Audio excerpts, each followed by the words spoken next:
Good evening, everybody, and welcome. We are back Monday night, 7 o'clock, the Jiminy Flip It live chat show. Very happy to be here. I see a few people saying hi already. Hey, Jeff, how are you? Nanette, hi, how are you? I think that's the wave, right? Is that what that little icon means? It looks like a wave. I don't know if it's a handshake or a wave, but I'm pretty sure it's a wave. Welcome, everybody. Very excited and thrilled to have my co-host and partner for the first month and a half or 2 months, I think, of the show. He had to take a couple of weeks off for some school-related activities, which he has since completed. Very proud of him. And we're going to bring him on right away. Mr. Travis Griffin. Welcome back, Travis. Evening, Marty. How you doing, man? You? How you doing? Feeling good. Good. It's great to have you back. We've tried to schlep on without you, but it's really, really exciting to have you back. And I'm sure all of our fans would agree, right, everybody? It's great to see Travis back. Maybe that was what that little wave sign, it was like, could we not have Travis back? Yeah, no. And there it is. Really not it. It's the wave. Okay, just making sure on that. Thank you. Good. Yeah. Yeah. So, welcome back. I know you. I don't know if you want to tell anybody exactly what was going on. I think I alluded to it that you were, you're doing some studying. You had some stuff to take care of. Yeah. Midlife crisis, essentially, for the last 5 years. Became a second venture into college, and it was fun. And that has ended now, finally. So, congratulations. That's amazing. I don't know if I'm a lot smarter, but I have a lot more free time in my brain now. That's a good thing. So, should be able to use that for you, Marty.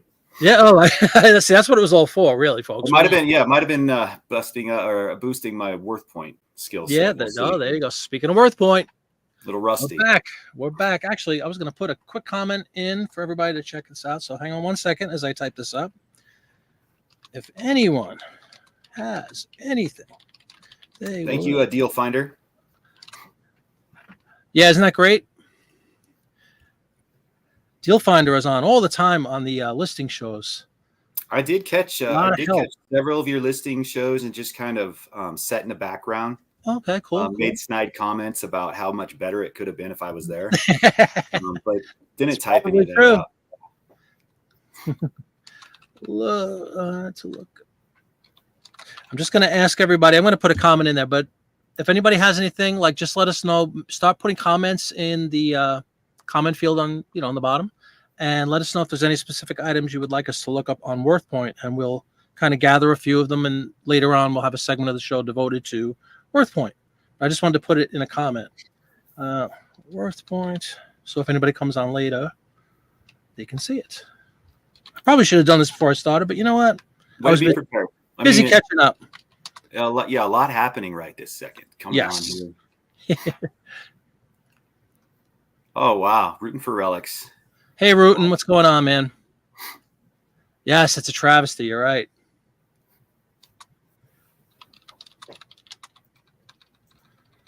All right. And then I had all these cameras. See, I'd been gone so long I couldn't figure out how to operate. You can operate a webcam. Yeah, and I know you were worried. You're like, hey, I told Travis to be here 30 minutes early. That's okay. And Travis was there 30 minutes early, but these new fandangled laptop cameras you can actually shut off with this weird bevy of touch presses on keys. Yeah. Shut it off, but it didn't look like it was off. So sorry. Maybe some people would prefer it to be an audio type thing, but no.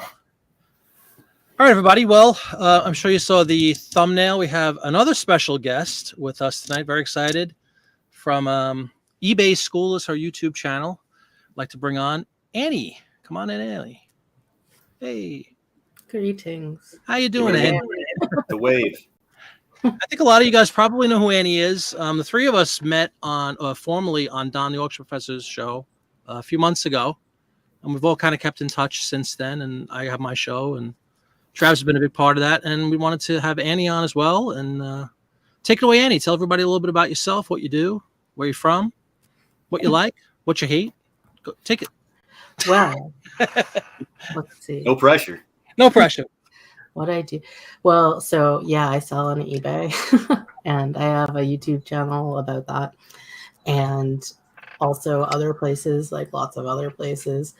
And I recently started a Shopify store that is not overlapping with my eBay stuff. It's for my graphic design and art stuff I do, and also I'm doing some like wholesale things in there and some other artist work, and it's going to be a combination of the Shopify store and in-person stuff in Salem where I live. And that's only significant because we have a super weird economy here that's based around Halloween, as you might imagine. And it's like, if you think of like Christmas in a touristy Christmas town, then like triple it and it's Halloween in Salem. So it's actually a really cool opportunity to have like pop-up shops and sell weird spooky stuff that I like. So that's what I've been working on. My first in-person event is in like 2 weeks or less than 2 weeks. So I've been like really preoccupied with that and neglecting my eBay store. So if you want to know what happens if you ignore your eBay store, even if you have over 10,000 listings, I can tell you, which is nothing. It just goes to sleep. Were there more questions?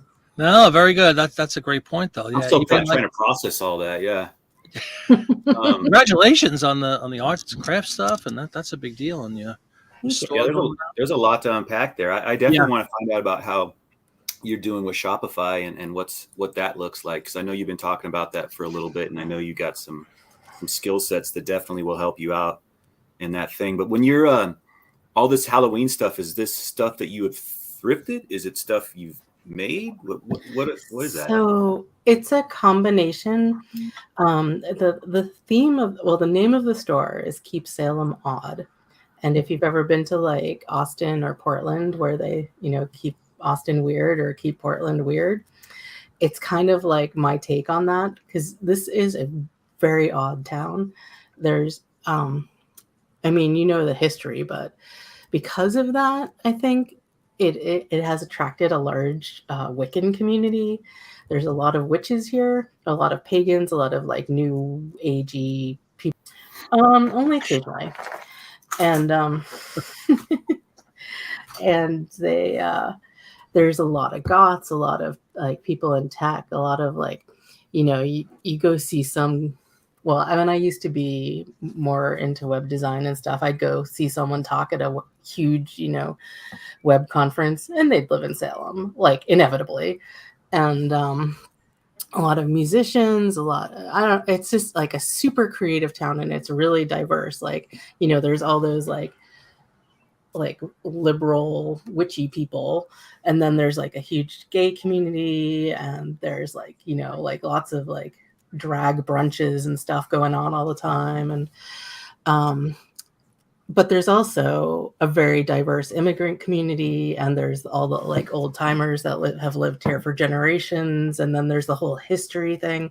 There's about 10,000 different historic organizations and museums in this town. So there's just like so much going on, and so much of it I'm interested in, or at least like, kind of there for. Like, so my store has some, okay, so there's stuff that I've designed, having been a professional graphic designer, and a lot of that is print on demand at the moment. I hope to go into like better scaled up production eventually, but at the moment I'm doing like t-shirts and mugs and glasses and stickers and tote bags and all of that kind of stuff, all designing and doing print on demand, and some screen printing locally at a place over there. And right behind you. Yeah. Actually on the other side of the railroad tracks. Actually, okay. I guess it would be over there. I'm kind of new here. But anyway. Now, is that is that your IP, the stuff that you're screen printing, or your ideas? Yeah. Do you have to copyright any of that kind of stuff, or trademark it or stuff? Well, it's interesting because you can't really trademark like something on a t-shirt. It's considered decoration technically. You can copyright your brand name usually, and or you can trademark, sorry, that's different. You get a copyright by default when you release a creative product into the universe. So if you like write a book or a pamphlet or design a thing and it's out there in the public, it's has a default copyright, and you can technically protect it, like in court. Well, you know how that's not as strong as you might want, but it is a thing. That said, I do actually have the trademark on the phrase elder goth because I'm special that way. Because that was going to be my like clothing brand, and it sort of is, but it's sort of a sub brand of my whole Keep Salem odd shtick. And so yeah. Is there anybody we can sue out there yet? I don't know. I mean, that'd be a good show, Marty. I think I already have the notes. The thing with Elder Goth is that at the time, which was a couple years ago that I trademarked it, I mean, I don't really think that the trademark office did their due diligence, because it's actually more of a thing out in the universe than you might think. Like there's a really big Facebook group called Elder Goths, and it's like a way people self-identify, and it's pretty much common parlance in that subculture at the moment. So I don't think they should have let me trademark it, but they did, and I'm not enforcing it because like I would get them. I'm cool with, unless people do something that's like malicious or like actually cuts into my business in some way. I don't care, like whatever. That said, I can't copyright Keep Salem odd because it's like it's just common words, and it's decoration and stuff. So what about Keep Salem Elder Goth? I don't think so. But I'm curious. I just trademarked that just right now. Was okay. Yeah. You've laid claim to it. Yeah. I'm curious to see if like there's a lot of t-shirt shops in town and stuff, if anyone like steals it. At first I was worried about that, and then I decided that people are cooler than that around here. I think. Well, that's cool. We'll see. So will be people so you guys sell all to each other? Is it's kind of like a big internal town convention where the best buyers are the people that actually already live here, or people coming up for this? There's like a huge tourist economy here, and that's kind of what I'm banking on. I mean, there's also a lot of people who live here who will like, there's other products I have that people will like who live here. Like for example, like I made these pint glasses, and they have what looks like a sports team logo on it, but if you look at it closely, it says Salem Spirit, and then there's a ghost, and the ghost says rah rah. And like it's like people who live here will like stuff like that, because it's like cool. You know, it's all kind of wry humor. And then there's like art stuff I do, like I make handmade journals and all that paper crafting kind of stuff. And there's like a slight overlap with my eBay/Etsy world, in that I use a lot of like my ephemera that's like too torn up or like not worth anything or whatever in my crafting. So there is that synergy. And I always hear about that from some of the other resellers that, hey, sell these bundles of old stuff like that. And you're the crap. You're who they're talking about. And then that's what I do on Etsy. Okay, cool. And I'm also thinking of, like, I've been sort of putting aside postcards that I think would be cool to sell at stuff like this. Like, I found an Edgar Allan Poe one, and a Byron, and just like weird cemeteries and ghosts and stuff. And now I'm like, oh, I don't want to like waste them. Now I'm thinking I might scan them and do prints, and then like do like some hand decoration on the frames to make them special. What about photos of ugly children? I have some old photos. They're like the ugliest kids, I swear to God, that have ever existed. I mean, I'm sure their mother loved them, but good Lord. Yeah. I mean, those could be popular. I don't know. I try to stay away from things I find personally objectionable, Also. like ugly children. Like ugly children? Yeah. I don't really. Normally, I would not. I mean, I don't really like kids that much in general. Oh. No, I don't have kids, but I am actually fine with them. No. Generally. We heard it here first, folks. Yes, just generally speaking. That's okay. You're definitely not alone in that. A lot of people share that sentiment. I Yeah. just want to catch up a Neil little bit. Finder knows. He knows what they were. Yeah. Damn, so ugly Kids back were ugly in in the the old day. days. Only in the old days, right? Yeah, they're good looking now. They got social media to contend with and compete with. True. So, yeah, you gotta look good. I know. I do not envy the youth of today and their social media. Oh my goodness, I couldn't even fathom. I couldn't imagine for a moment living like this when I was a teenager. No way. How much? I just wanted to catch up a little bit in the chat because while you guys were talking, we had quite a build up, and it seems like it's several different topics. So let's try to. That's a good question. I like this question. I'd like to hear what you guys think on that. Yeah, a real picture postcard showing refugees walking. It took me 2 hours to figure out this from the Spanish Civil War. Were they ugly refugees? They were the ugly children that grew into become ugly refugees. The children of a couple refugees walking. Yeah. Do you guys dabble? I know, well, Annie definitely does. Do you do postcards at all, Travis? Like, do you deal in them? Just kind of, if you come across some, so be it, but you're not like on the hunt for them, right? Definitely no. Yeah.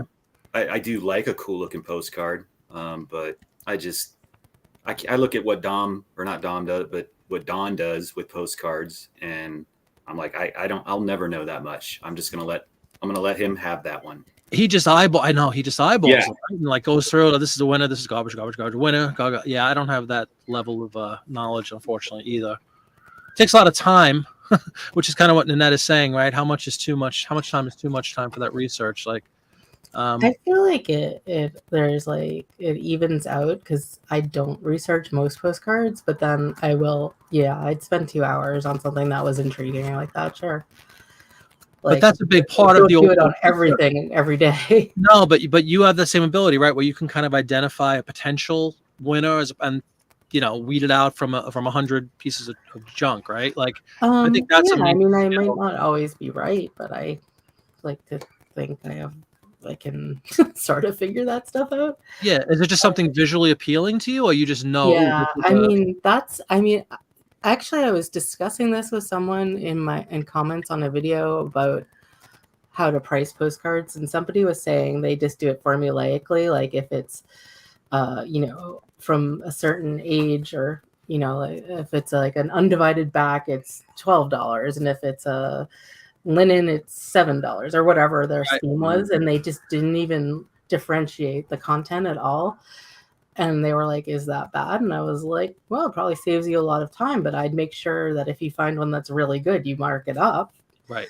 And I mean, that's interesting, because then I was thinking about how do I price postcards, and I totally do it that same, like, I do have prices in my head, and it's kind of intuitive. It's not based on like what era they're from or whatever, but it is based on their visual impact, like their quality of the printing, the unusualness of the image. Right.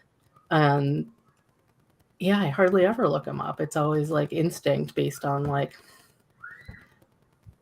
you could have like I don't know, like the holiday postcards, like Christmas and Easter and all those from like 1910, 1915-ish.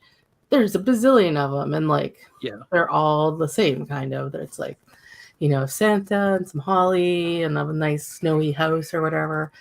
And some of them I'm just like, oh, this is crap. And some of them I'm like, this is a really nice illustration, and they've printed it with a silver, and so it could be the difference between like, my lowest price, which is $9.99, and something like $18.50 or $24.50 or $50.50, $52.50 or something, depending on the visceral visual appeal.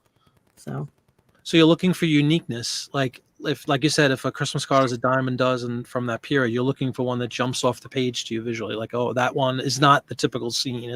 There's something unique about it. There's something cool about it. Yeah. And then there's kind of like set things that do well, or people collect, that I know, like candles and Christmas trees, old cars, like Santa driving an old car, Santa driving an old car with lots of gold around it, like like really pretty angel children.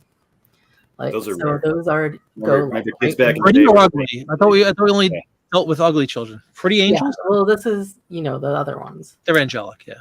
I think it's very simple. I think everybody has kind of their own routine, but Yeah. I think, Manette, that you are creating this perception of value, and if you have put 2 hours of research into it, and you can, essentially authenticate and provide credibility for the era it's from the photographer, or identifying where it's at, I think you create that value by putting that in your titles and Without talking about it in question. your thing. But I hope at the same time, that's a lot of invested time.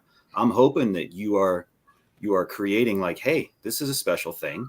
I'm going to ask $200 for it, or whatever it might be. Yeah. You got to look at other comps. You're not going to find the exact same comp, but you can find real photo postcards from Civil War, or maybe Spanish Civil War. I don't know.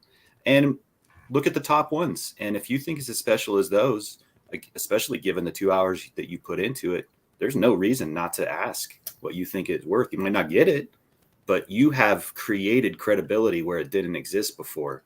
And I wouldn't downplay that. Yeah, Absolutely. I'd agree with that. Especially, like, you can decide something has value and then convince your buyer in Yeah. a lot of cases. Totally true. And Yep. also, like, with real photo postcards, I mean, some of them were kind of mass produced, but some of them are like one of a kind, or like one of 4 they had printed at the photomat or whatever. Yeah. So, Yeah. Those are the ones you want to find. yeah. Yeah. A lot of people talking about postcards here. Learn a lot from researching. That's definitely true. You'll find it. Yeah. I don't know anything about postcards, but I do know about, investing in yourself and the efforts you put into it. And Oh yeah, you can do that with postcards. There's a collector's for them. certainly. But There's a collector out there for everybody. we've talked about that on every show, basically. Yeah, it's incredible. People collect everything. Things you would never dream they would collect. Even ugly kids, right? Even ugly kids, photos of ugly kids, angelic kids once in a while. Hey, Michelle, how are you, by the way? Sorry, I didn't say hi to Michelle yet. Michelle, you could take that away a little from me. There you go. Make people zombies. You probably could. Yeah, can you alter? You certainly can, right? You can alter them. Yeah. Oh, weird. Wow, I've never. Man, that's creepy. Is that what people do on Etsy? Probably. They'll take some of those and like, I mean, I used to draw like beards and black teeth on people back in the day. Yeah. But I didn't think about doing it as a zombie. That's pretty cool. Yeah. Michelle, are you from Salem by any chance with that kind of a wacky idea? That's a very Salem-centric idea. This one card seems special. Just jumping ahead a little bit. Travis, have you ever looked up postcards on Worthpoint? Just curious. No. I don't think we've never been called upon to. This might be the night. Maybe, I was gonna say maybe we can help out Nanette or anybody else who has anything that's truly unique looking, or they think it's unique. Or the only thing I want to say, the initial question was, is it worth spending? I guess basically, right? Is it worth spending all that time? How much is too much time? You want to have you want to dedicate the time when it's warranted. Not just go not grab a big old stack, because usually you buy them in big bulks, right? Most people don't buy like one postcard; they buy at least a couple of hundred, let's say. You definitely want to, like Annie was saying, kind of weed out a couple of ones that you think are worth taking that extra time and diving into it. You don't want to spend, an hour on a dime a dozen postcard, and that's just time and money out the window, basically. So I think that's the real skill and science behind it, is you have to kind of try to find ones that are worthy of your time, and then get really into it. Hey, Sarah, how are you? Researching a press process, yeah. Oh, Sarah. Ever crushed the online game? We're talking games again. See, I'm out on the game thing. I don't know. No, it's not so much the game as because I did this in a couple of different iterations of Star Wars MMOs like that. Yeah. Where you buy low products that people have mispriced or don't understand the value on the EverQuest or the World of Warcraft, commerce system. Yeah. You're not buying with real money. You're buying with your in-game money. Right. And then you sit on it, or you buy all the ones up that are too small, and then you put it out there for what the value is. I did the same thing. That's so funny. Wow, I loved it. That's what got me. That's why I feel like I'm good at this game of eBay. Yeah. Is being able to do that. Cool. I guess I do it that way on everything too. Okay. Hey, the view from here. How are you? JFI. What do you think? What is JFI? I feel like an idiot. What does JFI mean? Just for information? I don't know. Is that what it is? I I've never don't know. seen it, but I think it's pretty awesome. What do you do about the politically incorrect vendors? Yeah, we've discussed. We've had a few of them. eBay put the kibosh on a bunch, so that it's really takes the guesswork out of it. I mean, you have to kind of be up on, current trends within eBay and what they frown upon nowadays. Like I used to have a ton of Aunt Jemima, log cabin, and syrups and things like that, and they took them all down. So obviously, I'm not doing that one. You missed this, Travis. Did you hear? Maybe you saw it. Did you see my show twice so far? I've had this ad for a ginger ale called, what the heck is the name of it? A ginger ale company that basically its spokesman, if you will, is a little Eskimo boy, and he was very popular. Oh, I know it. What was the name? I think you were on that show too. And well, anyway, we were debating Creeko, yeah, something like that. The Eskimo boy. I've seen those ads of even. Yeah, they're popular. They're popular and they're worth a lot of money. And like we struggled, we meaning the people that were on the show with me, we were going back and forth, kind of saying, "Well, I don't think you could say Eskimo anymore." And I don't know if it's officially banned necessarily on eBay, but we were debating, and I wound up like tippy-toeing around it, not saying Eskimo, and saying Alaskan boy, something like that, trying to come up with other words. And there was enough other things within the ad that I could bypass Eskimo completely, and it would still be appealing. But it was funny that just the other night when I was on, I guess it was Friday night, the same ad came up again, or a different version of the same ad with the same kid on there. And I'm like, here we go again. What should we do? And a few people brought to my attention that there's a bunch on eBay that say Eskimo boy, because he was known as like Rico the Eskimo boy.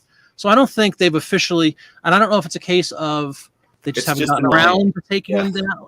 They haven't got to it yet. They got all these other ones to exactly. Whereas I know they made a really concerted effort to get rid of the Aunt Jemima stuff, because that was like, bam. I mean, I had probably like 100 ads. That was very popular. If some celebrity tweets a picture of that Eskimo, probably exactly, it'll go viral, and eBay will. And then the SWAT team is out in front of your house. eBay SWAT team. Yeah. But I don't think it's. I can't remember exactly what the ad looks like, but it's not like making fun of him, right? Not in any way. Like, it's just a kid. And Eskimo is. I mean, there's I think some Inuit tribes who are Eskimo. Like that is still a valid. Inuit, yeah. I've sold something that was Inuit, made by that tribe, and it was also kind of some of the Native American tribes and stuff. I think you honestly have to get like a letter that allows you to resell a particular item from some of them sometimes. Well, I think some of it can't cross state lines is one thing, and also you have to, if it's like a like an artifact or whatever, you can sell it without provenance. But it's a good question about ads, because obviously I would hope that an Eskimo would be totally cool with that. But I don't know. I mean, I guess it takes just one person to not be cool with it. Right, exactly. Well, if you're if it's like some other First Nations, Northern First Nations tribe that isn't Eskimo, and you're just using that term generically, it'd be like, maybe, but it's not the same as like like the Black Americana things that are really, really racist. Right. Like this is just like calling someone the wrong ethnicity. Right. Absolutely true. So generally the really long answer way around that question was I try to avoid them. I mean, if there's any potential for, I have enough ads, I don't need to get involved and get, another huge one. Obviously I have a lot of World War II material out there. So Nazi, you can't say anything about Hitler or Nazis, but they're in some of the ads. And again, most of it is just like, trying to think of a really good example. As long as you don't say Nazi, as long as you don't show a swastika, obviously, as long as you don't write Hitler in your title, I've never had a problem with it. I've written like Axis versus Allies or something in the title. You know what I mean? It's usually like almost a comedic thing in a lot of those ads. They're like, it could be for something stupid as Coke. And like, we're gonna go get them or something like that. It has like cartoon caricatures. I can't say the word. So things like that I haven't had any trouble with, but I just use common sense. Obviously, things are crazy, and if somebody wants to be picky about it, like Travis said, all it takes is one tweet or one phone call, and it's not worth it. So I just try to avoid that stuff. Generally speaking, I didn't know, it was new to me that the Eskimo thing could be perceived as sensitive. I really didn't know. And like you said, it was the most harmless. It was literally just a little boy, like smiling with a Eskimo kind of hood on him. He That was probably it. likes Coke, you know. He likes. I mean, drinks it. what is the Someone name? handed him one, he drank it. It's a ginger ale. It's a ginger ale, and he was Yeah. apparently a very popular character. So, like, I haven't had I have two of them listed now. No issues with either one. But we did spend a good amount of time debating whether or not to even list it, and what should we say, and should we, reword it. But generally speaking, I try to avoid that nonsense. Just like I said, I have enough other material that's clearly not offensive in any way, shape, or form to anyone. So I'd rather just list those and not, it's not worth $15 to get, the eBay police after you. So I heard someone say recently that eBay is now taking down good luck swastikas, like pre-World War II right. swastikas from, India or whatever. Yeah. Is that true? You guys know?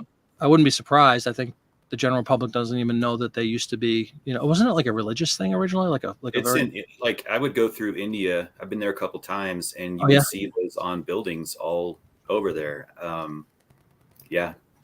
Yeah, they just perverted. They obviously perverted the symbol, in a horrible way, and it's something completely different. Yeah. It was. I think it was originally a Hindu symbol, but it was used like kind of crossed over as a good luck thing, like like a horseshoe or a clover, to like general. I would say you would be fine as long as what you're selling is in line with the usage of it. Hindu, Right. Yeah. I don't know why they would take that down unless they don't want to deal with it. Maybe. Yeah. Right. That's very, very possible. I have some postcards with swastikas that I use the keyword swastika, but I think I say good luck symbol swastika or something like that. Or like, oh yeah.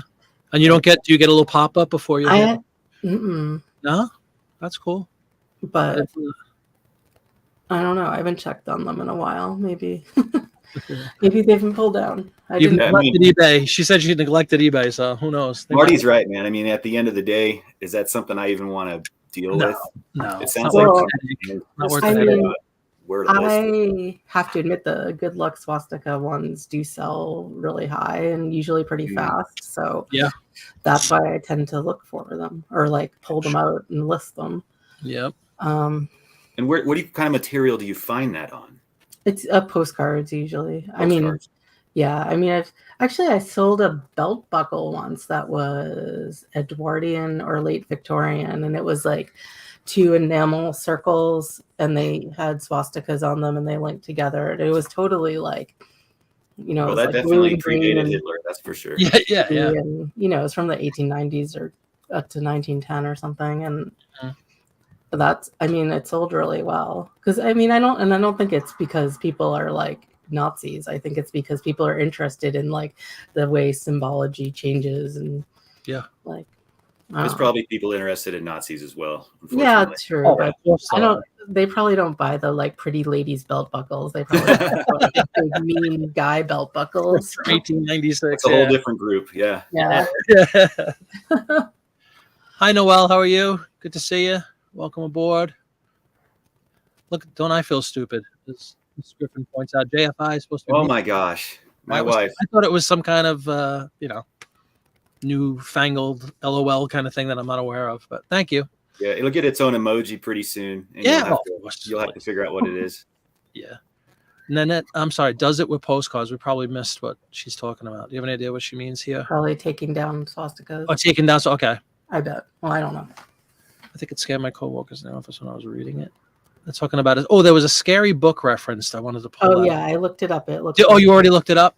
It looks. Was really it about good. the ugly kids? The dead people things? Yeah. Wow. It's inexplicably true tales, vintage fails, and objects of objectionable estates. Wow. I'm sorry, it's small. Yeah. It's a lot of words. Holy cow. So it looks cool though? Yeah, I'd read it. Cat wants to go. What was that? That was the cat he lets. I thought it was a witch. Because he's insane. He really likes to go in there. He likes then to go he comes into out and he slams the door and has to go in again. Oh, Nanette's saying the Pennsylvania Dutch use the swastikas too for good luck. That's interesting. Oh wow, had no idea. Honestly, hi, Barbara. Asian.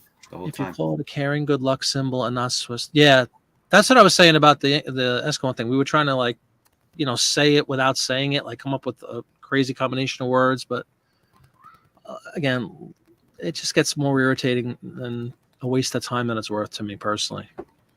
Here's a link to that book, not an affiliate link. Oh, really? There was a symbol used by many as well. Yeah, exactly. Oh, well.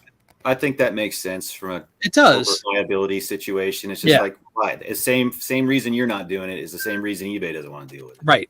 Because I think most people don't know the history of it. They just equate it with obviously, horrible conditions, and they just want no part of it. So good stuff. Where shall we go now? 7:30 already. Wow, this is going really fast, this show. Did anybody post any Worthpoint stuff? Or Yeah, please do. If you guys have anything to look up. I want to look up the real postcards from, I guess, the Spanish Civil War. Yeah, that was in the net, right? She was saying. Do you have anything we could look up in the net? Like, you want to, I don't know, title of it or something? Dawn has arrived, ladies and gentlemen. Welcome, Dawn. Welcome. All the way from Canada. We always have to get Canadian jokes in with Dawn. Where you just missed all the ginger ale. That was probably Canadian. Dawn was involved in the whole controversy with the Eskimo boy. Oh. Actually, Rudin. Oh, Sarah Burns, you're from Alaska, right? I think Sarah's from Alaska. I didn't know people were from Alaska. Yeah, believe it or not. That sounds cool. My best friend and ex-bandmate is from Alaska. Two of my ex-bandmates are from Alaska. Holy cow. Fairbanks. Like, not even the South. Right. Actual Alaska, like cold Alaska, right? Yeah. Yeah. It's crazy. Yeah, let us know, guys, if you have anything you'd like us to look up on Worthpoint, if you're having trouble finding comps on eBay or Google searches. It's one of the perks of joining our chat show every Monday night. She may have listed it. You could use the photos of the. Oh, that's a good idea. Very good idea, Deal Finder. Yeah. Nanette, do you have maybe a listing we could look up, or? I've got one here. If you want to. Oh, you do? Over. Yeah. I mean, we got some information. End, but this is kind of what you would look at, and base some credibility off. And this person went into a lot of details for this one as well. Okay. But Nanette just gave you a whole bunch of details. She has the photographer name, the city. Yeah. Oh, okay. I put it in the. Can you say it in the comment? Yeah. Let me open a couple different screens so we can look at a couple things. Yeah. Absolutely. Oh. Yes, she did ask, right? Cool. I lived in Toronto for a while. I am a Ontario fan. Like, of the province, not the sports teams. Yeah. I played in Toronto a couple times. I played shows in Toronto. Beautiful town. It's so funny. When the first gig I played in Toronto, it was at a beautiful place. It was a hotel, a place that the Beatles had actually played, and I'm in a Beatle band, so it was kind of cool to play on the same stage. But the year we went was in I don't remember what month it was, but it was in 2003, and it was right when the SARS broke out. The SARS thing broke out. Remember?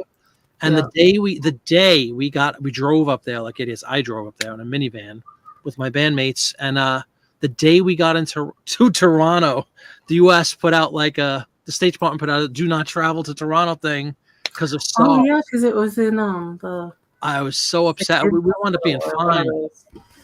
We did the show and we got out of there, but I was like, "You got to be kidding me!" Terrible timing. Oh. Yeah. Do you want to give us the link, or I know Travis is looking up the information you gave us already in that, but if you want to show us the link, sure. Then we can look at the exact item. 140 years of interment, burial, cemetery record data. Ooh. Is that a request right there, that thing? Yeah, I was gonna say, is that a request? I don't think my Worthpoint goes that far back. Is it a book? Yeah, exactly. What is it? It's just like a data, like a not an encyclopedia, but like a little a court document book or something. Sometimes I feel like we've looked up a few of those types of things before here. Yeah. And they do actually go for some decent money, just Yeah. depending. I mean, somebody wants to buy that thing. Absolutely. Yeah, weird genealogy books. I mean, if Yeah. you're looking for it, it's really hard to find, but there are not Yeah. many people looking for it. It is indeed a book from '87. What I'm saying. Okay. So that's next up, right? Because you're hard at work on that. Yeah, I'll look that up too. Cool. I'm trying to find anything by this photographer. Yeah. On Worthpoint. I don't know. They always use his first name. Unfortunately, there's not much there. The view from here, I just found several tool catalogs from I guess that's the 1940s. Because if it's from the 1040s, you got something special there. Styling. That's Annie stuff. Iron Age, or is that Iron Age? I don't even know. Oh my God, the kids back then. That's Bronze Age. No, it's way later than that. Is it? Right. Yeah. It's almost contemporary. 40s is like, yeah, that's like a minute ago. No, that's like, yes, I absolutely. I do sell tool catalogs all the time. I sold one yesterday, I think it was. We pick them up at estate sales all the time. A lot of the guys go for the actual tools, and my wife and I dig for the manuals. I do that too. Yeah, all the time. They sell really well. Those and also the manuals. Yeah, the catalogs and the manuals. Yep. Absolutely. Yeah. We're always diving. My wife, I was told a story. She's like literally on her hands and knees, like under the, like, let's say there's a nice, a set of tools on a big like table or something. Typically underneath will be all these, boxes filled with these nasty pieces of paper. You got to weed through because some of them are in bad shape, but the ones that are in good shape, they really sell very well. Yeah, especially like brand names. Yeah, exactly. Sears and Craftsman stuff. Yep, Craftsman, absolutely. I just got all these Craftsman tie tacks. Oh, cool. Tie bars. I'm hoping those are I haven't looked them up yet, but I think those are probably people love Craftsman. Yeah. Are you good, Travis? Yeah, got a couple things for you. All right, let's pull it up, everybody. Look at this, 10 real postcards. Oh. So, and that's the photographer she mentioned. Yeah. But this is a case where, I mean, I don't think I would do this. They took 10 and lotted them together. That seems like a nice amount of money, but I also feel like those are about as rare. I mean, it took me a while to find this guy's real postcards for this era. I would think you could get $50-$60 per, right? I mean, just based on the scarcity and the real photos and and so wars. Here's the other one. Here's the other one right here. Okay. That's not that photographer I know of, but that's I feel like that's a feasible comp to at least help base what you're gonna ask. 600 seems like a lot, but how about a happy medium between the two? Yeah, it's $300 a pop. Yeah, I'll take that. I think that's fair. What do you think, Nanette? Is anything? Does this look at all like yours? Especially that big group. Can you blow that up at all, Travis? Like, it's not letting me blow it up. I think they changed something. Right click. You can't right click and open new tab. Oh. No, but I can translate it to English. Well, that's helpful. Yeah. But I mean that's something. But Nanette, I definitely would not do this. I would list 10 at a time, or list 5 at a time at $50 a piece, or whatever you want to do. We got a wow from Nanette, so apparently she's impressed. That's a good thing. Okay, that's good. Does yours look anything like any of these, Nanette? Yes, the group is the same photographer. Wow, cool. Yeah, this is, we've talked about this in shows prior when Travis does these research things on Worthpoint. A lot of people this proves the point that sometimes people just don't know how to price things. Just because this is what it's sold for, they might have completely, grossly underestimated the value of this. And sure, it's sold, but very similar to that is saying. A couple years ago. So that's a recent one. Yeah, it's too bad on Worthpoint you can't tell if they did a buy it now or auction or how that price happened. Yeah. This looks like an auction to me, kind of. Yeah. But yeah, they might have started at $60 or something, and they got burnt by the auction fairy. Okay, so there's that one. And when we saw the big guy here, which I don't know, maybe it's not the same type of thing. These don't look like that. Mm-hmm. But Help Spain refugees. Publishes fundraisers to help Spain's refugees. Well, hey, it's something. That's cool. And thank you, Nanette, for that suggestion. It's the first time we've looked up a postcard on all these shows. Yeah. Which is kind of cool. And I can't believe you actually found something like on par with ours. That's really cool. All right. And then we have, what was the second request? The book, it was a book 40, or something. Yeah, 1987, he said, book. 140 years of, here's the full line. Internment. You guys ever seen a site called Find a Grave? Oh, yeah. I'm sure in Salem it's like going to Google. That's the homepage of most people's computers. Yeah. No, I'm a contributor. Yeah. Oh, you really? Yeah. Cool. Yeah. Sometimes I'm in the certain mood, I just go photograph gravestones because it's very meditative. You just walk, I agree. I think take it's awesome. 2 steps, photograph, take 2 steps, photograph. And, yeah. That is too cool.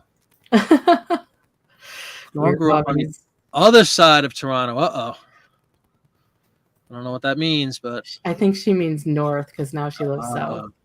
I think. Not the other side of the tracks. That's what I thought she was. Well, I mean, she might mean like She might mean that, but I don't know. Yeah, that book was 1987. Yeah, that's what he said. Dawn, yes, we did address on the onset of the show. So, long story short, he went back to school and he was studying for some term papers and finals and stuff like that, and he's back. So give him a big congratulations, Dawn, if you would.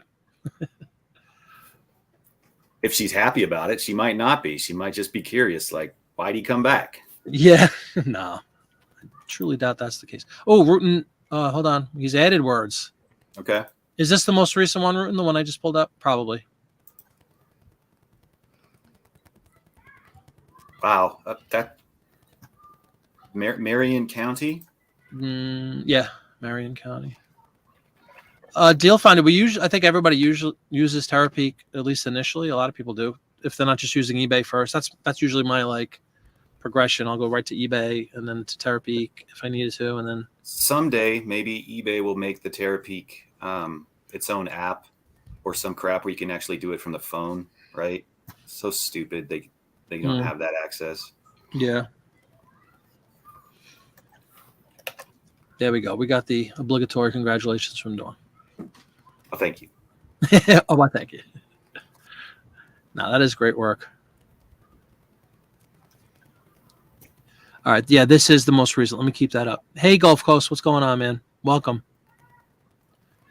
We're doing some Worthpoint searches. So if you have anything, if anybody has anything, please put a comment down below and we will take them one at a time. I'm very happy that we found a close cousin of Nanette's postcard. That's crazy. Well, with all that said, Nanette, what are you going to do with that? What are you going to price it? Where are you going to price it? It's definitely not a common card, I'm thinking, or, What did we say earlier about setting an expectation with your buyers? Write it up really well and hype it up, and you probably get a great return on it. If you get $600, though, I think we should get a little cut of that. I think the 10% is standard. You know what I mean? 10%.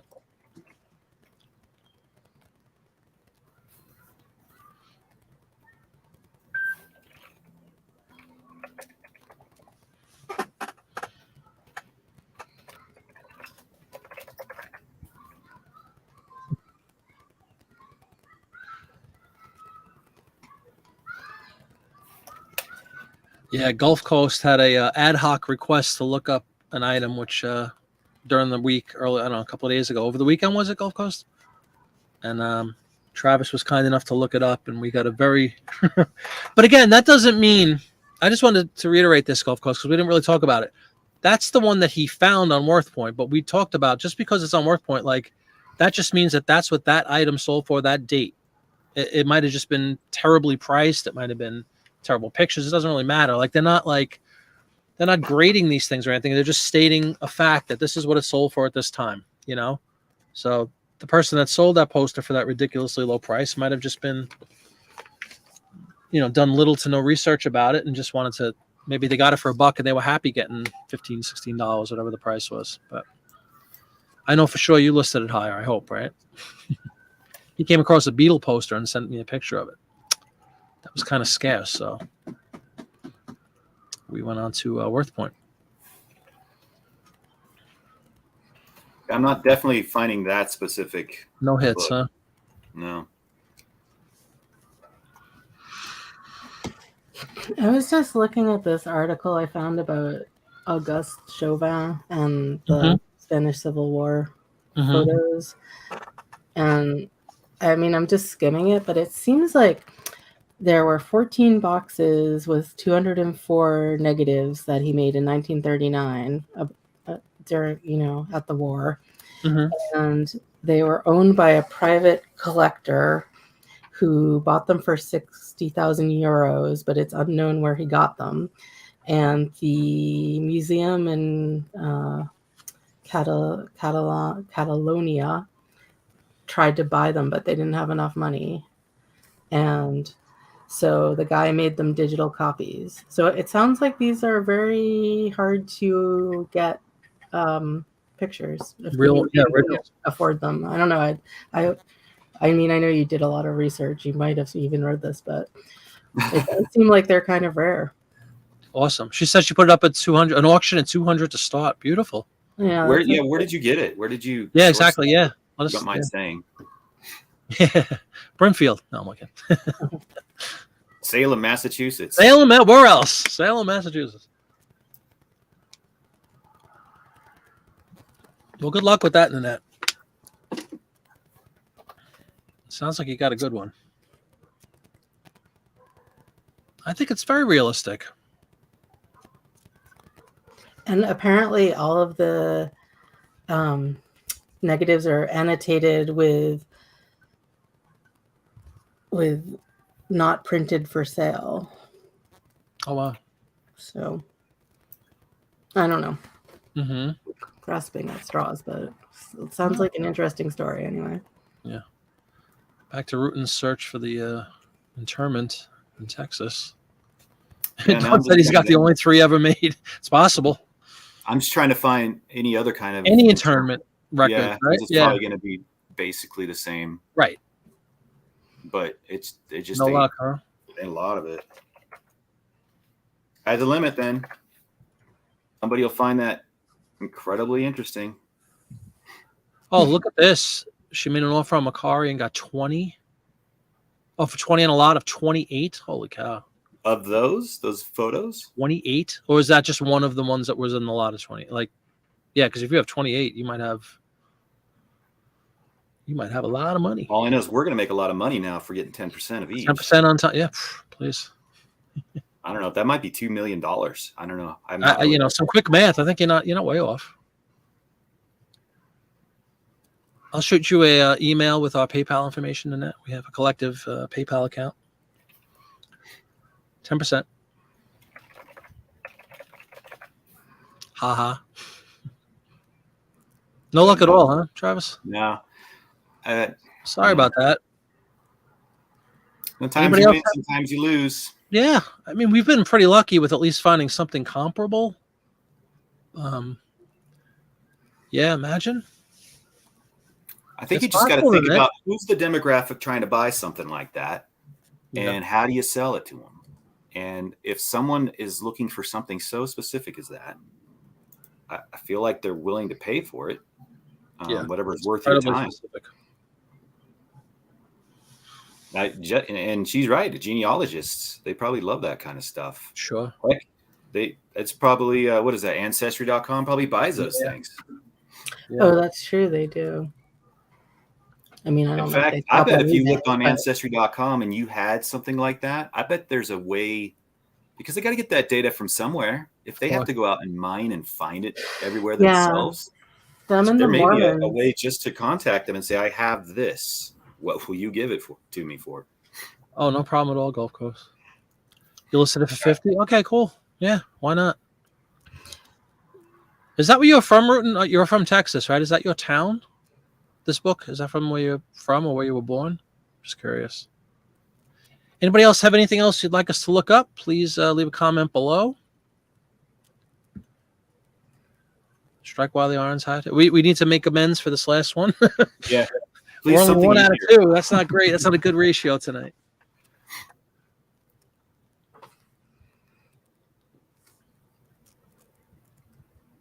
Just let us Wait, know. what did Gulf Coast ask for? Or was that what I was looking for? That was the one you looked. Remember a couple of days ago I sent you that request? You said it was a poster and you only found one. It was like ridiculously Oh, cheap. the Beatles? The wooden Beetle thing? Yeah. Yeah, well, that's weird. That was the only one, and it was like nothing.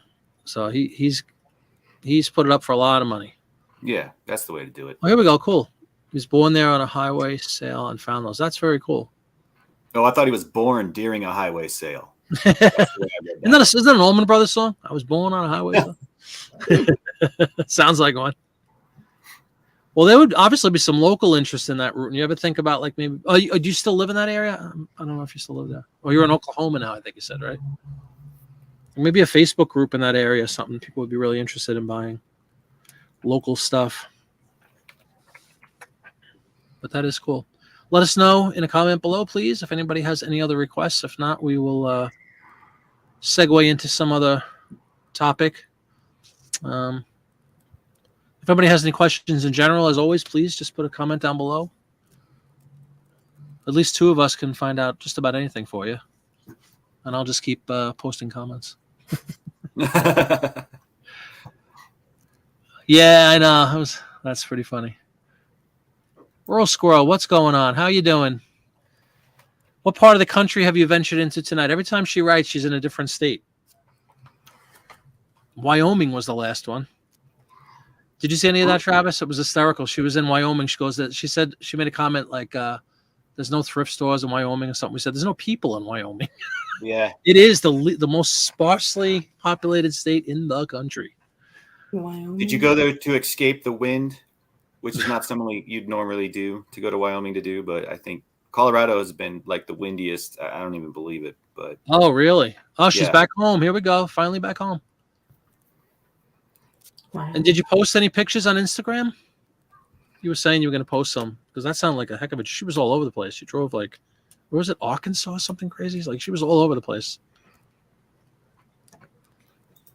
and it was a reselling trip or vacation. I think that's a good question. You can answer that, Rose. I know she was both, so you can write it off. Yeah, exactly. I think all of us, even if we're on vacation, you're always kind of got your eyes open, and you see something on the side of the road. Hold on, pull over.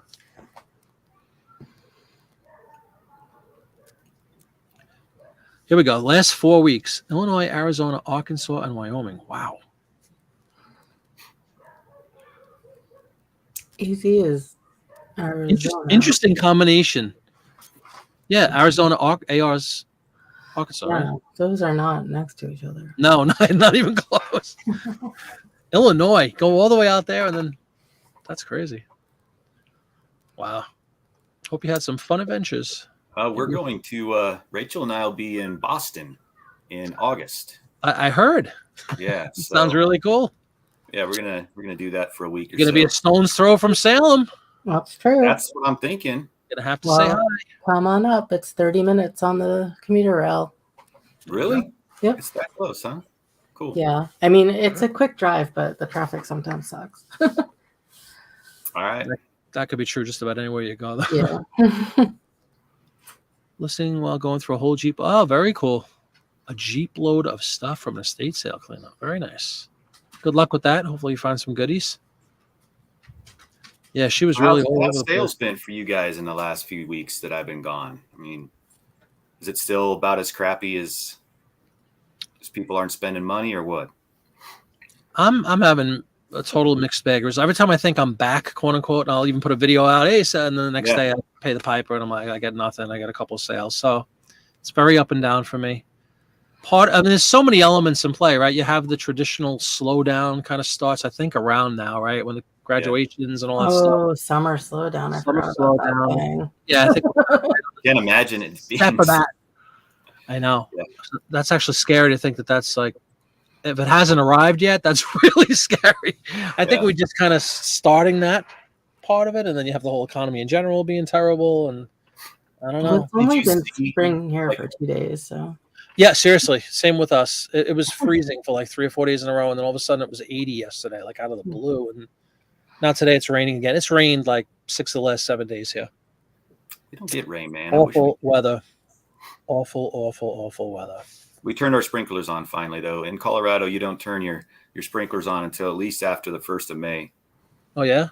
Yeah, because you just get these late season freezes and just kills everything. Oh, yeah, exactly. Yeah, we don't need sprinklers because it rains every nice every hour and a half. I dug up our whole lawn, so we don't do sprinklers. There you go. Just have a patch of dirt, or did you put like some Halloween kind of Halloween display? No. Is it because you put a bunch of bodies in there? I was gonna say a bunch of tombstones, you know. No, I planted flowers and vegetables. Nice. Yeah, see, she understands. Is that true? You too, Travis? 80 today, snow by Friday? You better be freaking joking. Or is that just a Colorado joke? I mean, that's typical, yeah, but it better be not true as of today, though. I don't want that. Don't want that at all. No, we don't get snow either. We just get cold. Like it never snows anymore. It's really strange. Our weather has been truly bizarre in this area. We had a whole winter where, I mean, it was cold, but like I guarantee you we had less than like 3 inches of snow combined the whole winter. Wait, are you in northern Florida? No, I'm in Pennsylvania. I'm in southeast Pennsylvania. Why do I think you're in Florida? I lived in Florida years ago, but no, I'm in southeast Pennsylvania. I'm like in between Philadelphia and Wilmington, Delaware. Okay. Well, he's always got that picture of Epcot. Yeah, well, my wife and I go to Disney like 25 times a year, so I'm in Florida most of the year, but I don't live there. Yeah, okay. I was like, it really snows that much in Florida? 3 inches is a lot. Climate change, man. Because I know I was in DC once and there was a dusting and people were like losing their really beans. I'm in the Springs, Colorado Springs. A live 3 hour. Yeah, I was just gonna read. If you need a living buddy, oh boy, everybody go check that out. So is that like a GoPro situation there, Noel? Or is it's the review of what you got? Oh, listing buddy. Not a living buddy. Living buddy. All this talk about ugly and dead kids and stuff in Salem. Yeah, a living buddy. Yeah, like as opposed to a zombie buddy. Right, exactly. Yeah, people call it's called Spaceship Earth actually, but yeah, a lot of people call it the golf ball. I'm accustomed to that. Is that a ride? It is indeed a ride. It's a ride. It's an icon of the park, but there is actually a ride inside called Spaceship Earth. Is there anything else in there? The whole thing was the park. Or is it just what? You thought that was the park was in there? Yeah. You guys need to watch. If you are a Disney fan, you need to catch a YouTuber called Offhand Disney. Okay. He does all these amazing behind the scenes histories of, if you're a nerd for that stuff, and he'll do reviews on the rides. He's actually here in the Springs, which is funny because I think he wrote a book, right? There's a book called Offhand Disney. I'm pretty sure. Oh, so maybe he wrote a book and he has and now he has a YouTube channel as well. That's cool. Yeah, I would love that stuff, like behind the scenes and how the rides were made and all the tricks. Might not be getting snow. She's near Boulder. And you're getting snow up there, or going to get it, man. My office and showed everything. I got 2 estate sales this weekend. It took a while. I'm sure it did. Yeah, Zombie Buddies did sound cooler, didn't they? I should show everything that I've gotten in the past couple of weeks that would make zombies out of everyone. No, show some stuff. Yeah, let's see some. No, I think if I showed everything, it would be like everyone would just be like perishing.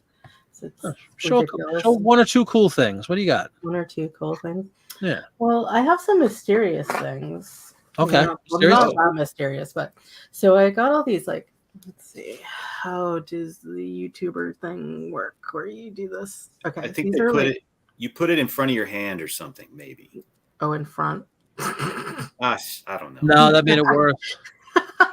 Obviously, we don't do this very often. A nice close up of Annie's palm. These are there you go. There you go. These are decals from fishing rods, apparently. But I cannot find these companies. Like, they are either really old or don't exist. Let's see. Ace S.H. Barton. Yeah. And then there's like these ones that are, let's say, TrueFlex. I've heard of TrueFlex. You're very welcome, View from here. Thank you very much for joining. Quality engineered fishing tackle. Cool. And it's like this really mid-century looking label. Yeah. Nothing on eBay. I haven't spent a lot of time, but I was just like, what? And then there's What am I? Chopped liver? Worthpoint. You got Worthpoint literally. We got right Worthpoint items, real live Ben Worthpoint. Ray. Ben Ray. Ben Ray. Yeah, Ben Stingray. Ray. Ben Ray. And they're like decals, I think, that are like, the manufacturer would put on the stuff. Yeah. Not like for fun to put on your car or whatever. Right. Because there's these other ones that are more industrial looking that Looks like a concert ticket or something. I know, but I think you see this going around to Multiple like a fishing rod or something. I bet you that's definitely unused, brand new. Like Yeah, factory. so those are very mysterious to me because I don't know anything about fishing, No. for one thing. So I got a bunch of those. I was just like, labels, labels. And I Gary, look at Travis. He's looking this stuff up, isn't he? Yeah, Are I you got to looking it find up? something for you. You got to find showing. something. Norwood tubular. Wow. I bet you there's a market for it. I bet you there's somebody. Fishing is popular in general, of course, right? So I bet you. I've sold. One time I bought a bunch of labels that go on axes, and those slowly have sold for like $25 a piece, and they're small. Nice. Axe labels. My partner made a lot of fun of me when I bought those. He was there. Yeah. Welcome, Winter Crow. Yes, better late than never. Definitely, not maybe, definitely. Welcome aboard. Winter Crow, a big fan of the macabre and Salem kind of stuff, so she would be intrigued if you have anything crazy.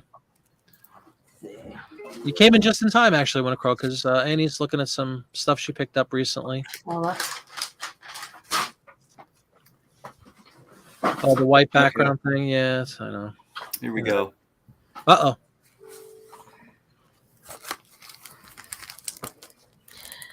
I think I'm going to keep this. It's a huge die cut of two goats. Holy cow. Okay. Are they fighting or they're just kind of next to each other? They're just like dancing or hanging out or whatever. As goats They have want to do. ribbons on. As goats do, yeah. And it's for I think like a candy. It's in German. Oh wow. Nougat and Dessertwerk. Dessert. Yeah, but they're just so cute. I had to bargain for the goats. It's like, but yeah, I got some like 1860s. U.S. Grant right there, right? Yeah, it's like Civil War sheet music. I got this at Brimfield. That's awesome. Holy cow. Yeah, and some of it's a little later. Like this one is. I love the sheet music, ladies and gentlemen. This is President Cleveland, so he's a little later, but yeah. But I love this like old sheet music that's like not even color yet. Right. They didn't have color back then. No. Life was indeed in black and white. That's why those kids are so ugly. This one's 1884. That's I'm backwards, but whatever. Very cool. Yeah, that's some Brimfield stuff. Let's show Annie this Worthpoint of some fishing stickers and let's see. Okay, cool. Yeah. Did someone sell some? Offer? Well, that's either an offer or a message. Nothing worse than a message. There's nothing worse. I sold a little golden book for $9.99, you guys. I'm rich. Yeah. Are you ready, Travis? Picking up. Yeah, go ahead and show. Oh, look at this. Any of those brands that she mentioned? Just a lot. I don't know if it's the No, brand. I think mine are older than those actually, but that's good. I think. So yeah, $39. But again, I mean, that's part of the value. Like the more you add into something like that, the lower per sticker it goes for. It like takes away that perceived value because it's just a dime a dozen. So if you did smaller lots or you did individual lots, I'd say easy $10 to $15, easy $10 for those things individually. I would think at least. You know, that gets back to Nanette's initial question about how much research is too much research. Like that's a perfect example. Like to me, you lot up stuff that you've already acknowledged is not worth enough on its own to sell, right? Yeah. So like you definitely want to, like in Annie's case, I don't think she's going to throw them all in a lot. She's probably want to look at them. I mean, I might do a little sheet of like right. Those are cool and they're rare and me too. Marketing and advertising sells, man. I mean, that's what people love to buy. Big time. And people love fishing collectible stuff. But like, I don't know, like, so, you know, I have some magazines that have been sitting forever and I'll lot those eventually. Yeah. Like no, don't lot magazines. Rip them up. Well, they're not. They're not the kind that have rip-upable stuff. Nothing in there. There's not one. Well, like for example, I had like I don't know, like 100 magazine, like genealogy magazines. Oh, all right, yeah. Get rid of them. And they're from like, you know, shred 10 years ago or something. Yeah. No, yeah. So they're out of. Is that what you buried in your lawn? No, but I did get them from my aunt who died. Good night, Deal Finder. Thanks for joining. Thanks. Well, I saw somebody had a request for something. Yes. So hang on, let me go back. I was going to say, Winnicrow was asking about something that wasn't dead. She had an actual non-dead, death-related item to look up, and she was also asking. Rutan said, "Did you see my death-related item?" And she's all excited about that. So we struck out on that one, Winnicrow. We were looking up what was it? Not genealogy, burial reports or something. Internment data for some town in Texas or something. And unfortunately, we struck out with that one. That was looks like maybe nobody ever died there. So yeah, that's the town you want to live in. Yeah, they had a good run. But it does look like, I mean, I kind of looked on my genealogy sites a little for that, and it looks really hard to find. Like it's probably only available on microfiche, and you have to order it from the Mormons. Oh wow! Which is, I mean, that's a thing you do. Oh, I was like, wow. No, like went off the rails. You didn't know, like Mormons are really into genealogy. Speaking of Mormon, it's a thing. Oh, okay. Like I think they believe that you can like save people who've already died. You can like convert them to Mormonism as long as you find out all their details. So they do all this genealogy and then like convert people posthumously. If I'm understanding correctly. I'm sure that's helpful. What this leads to is the Mormons digitize tons of records and make them available, which is really cool. That is cool. See, I would love that. So, Winnicrow, what do you got for us? The non-death related item. We could. I don't believe it's non-death. There's got to be some. Yeah, this is shady. I don't believe this. Maybe she was just having a laugh.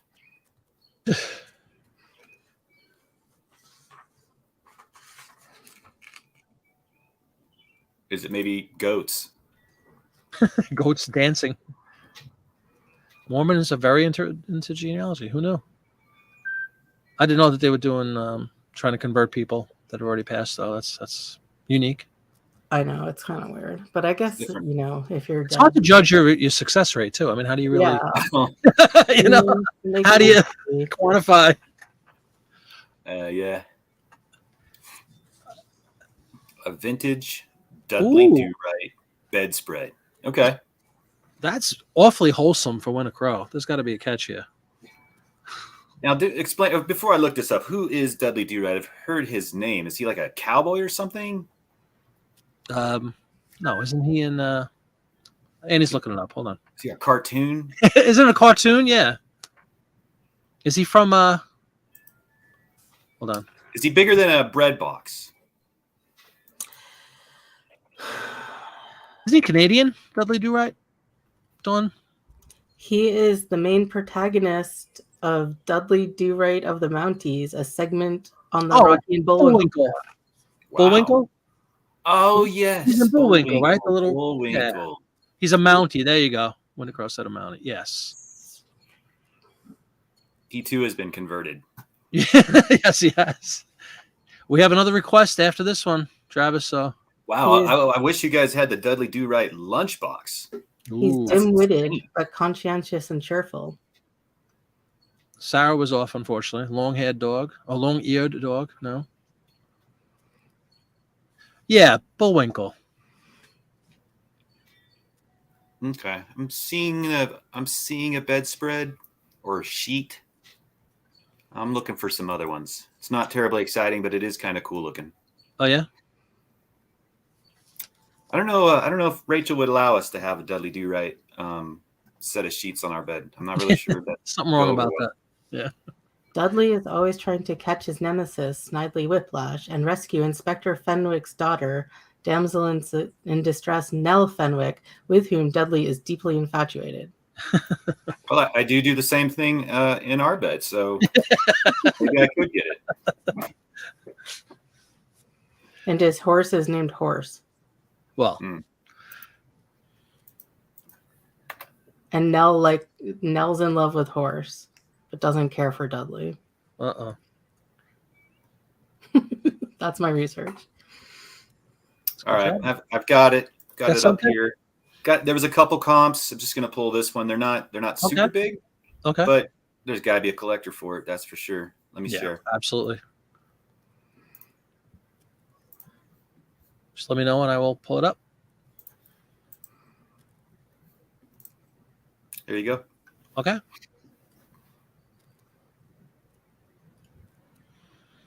Anything like that, Winnie Crow? Wow, that's a lot more than I expected. There's like, and it's not entire scenes like. Yeah, it's cool. I mean, it's neat. It is kind of cool. You know, the villain looks exactly like, Dastardly from Dastardly and Muttley. Remember that? Catch that pigeon. From Hanna-Barbera, right? Yeah, he looks like Dastardly, doesn't he? I mean, he needed a job, man. So it's like, hey, exactly. What other animation studio can I go be evil at? Exactly. All right. Carl, what's going on, man? Welcome aboard. Did you say Carl does a live listing show sporadically? He just announced today. I was watching. He used to be like a formula like once a week. Now he's doing it sporadically whenever he feels like doing it. So because he's the lazy reseller, right? He's the lazy reseller. And a fellow Canadian doing right. It feels right. Did you see there's another request for a postcard, right? A photo postcard. Yeah, I'll check it out. Gibraltar, that one.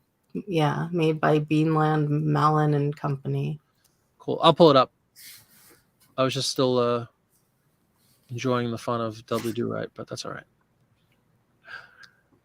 All good things end. Exactly. Who put the request in?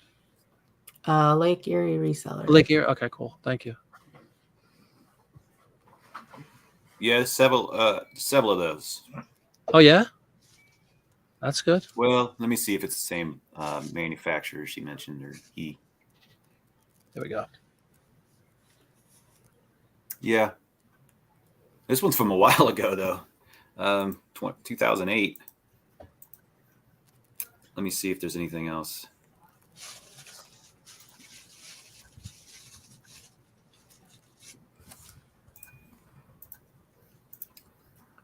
Okay, whenever you're up for it. Yeah, I don't know why Worthpoint took away the ability for me to have a bigger picture on their screen.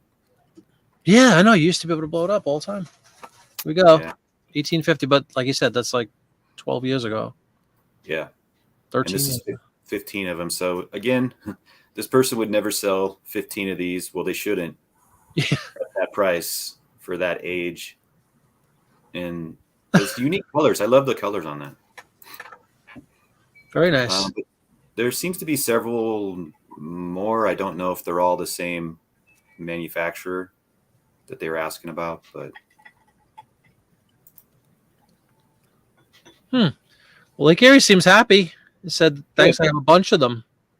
Good. I would pick out, again, me knowing so much about postcards, but if I had that situation and it was fun to list and I enjoyed that kind of stuff, I would pick out the ones that just kind of stand out. That's what we were, dynamically.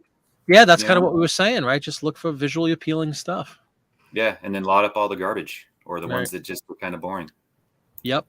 The Oh, wait. 1928 is cool. Can you show the 1928 one? Was there a 1928 one? I don't know. They said there is. Oh. I see a Yeah, like Gary said, the 28 is close to what he has. Oh, okay. Yeah, I got that one. It went for $4 UK 10 years ago. But what? My pleasure, Bob. Okay. We're pulling this one back up? Yeah. Yeah, I'm curious what it actually looks does. like. Yeah. Oh, okay. Cool. Yeah, that's a steal at $5 right now. Yeah. I can see why people, get into these postcards. It's so really unique with the photos and stuff. And condition, as I've heard mentioned many times from Don or other folk, the condition just almost barely matters.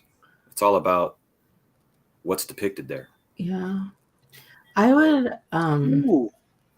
I mean, I think those are the kind of real photo postcards that were somewhat mass produced that are like they just use photos as tourist items for their postcards. And in my experience, like I don't sell any Gibraltar postcards. I have a few, but so I'm sadly not super optimistic for these, but I would, list them at least like $12.50 or so and take an offer of like $10. That's what I would think would be good for these. Good advice. Yeah. And you were saying, Annie, you never list them below $10, like $9.99? Yeah, I've been doing that. I mean, once in a while, if one's really, really bad and for some reason I desire to list it, I might go to $7, but I try to stay $9.99 or above. Mm-hmm. Cool. I mean, I'll take offers on things.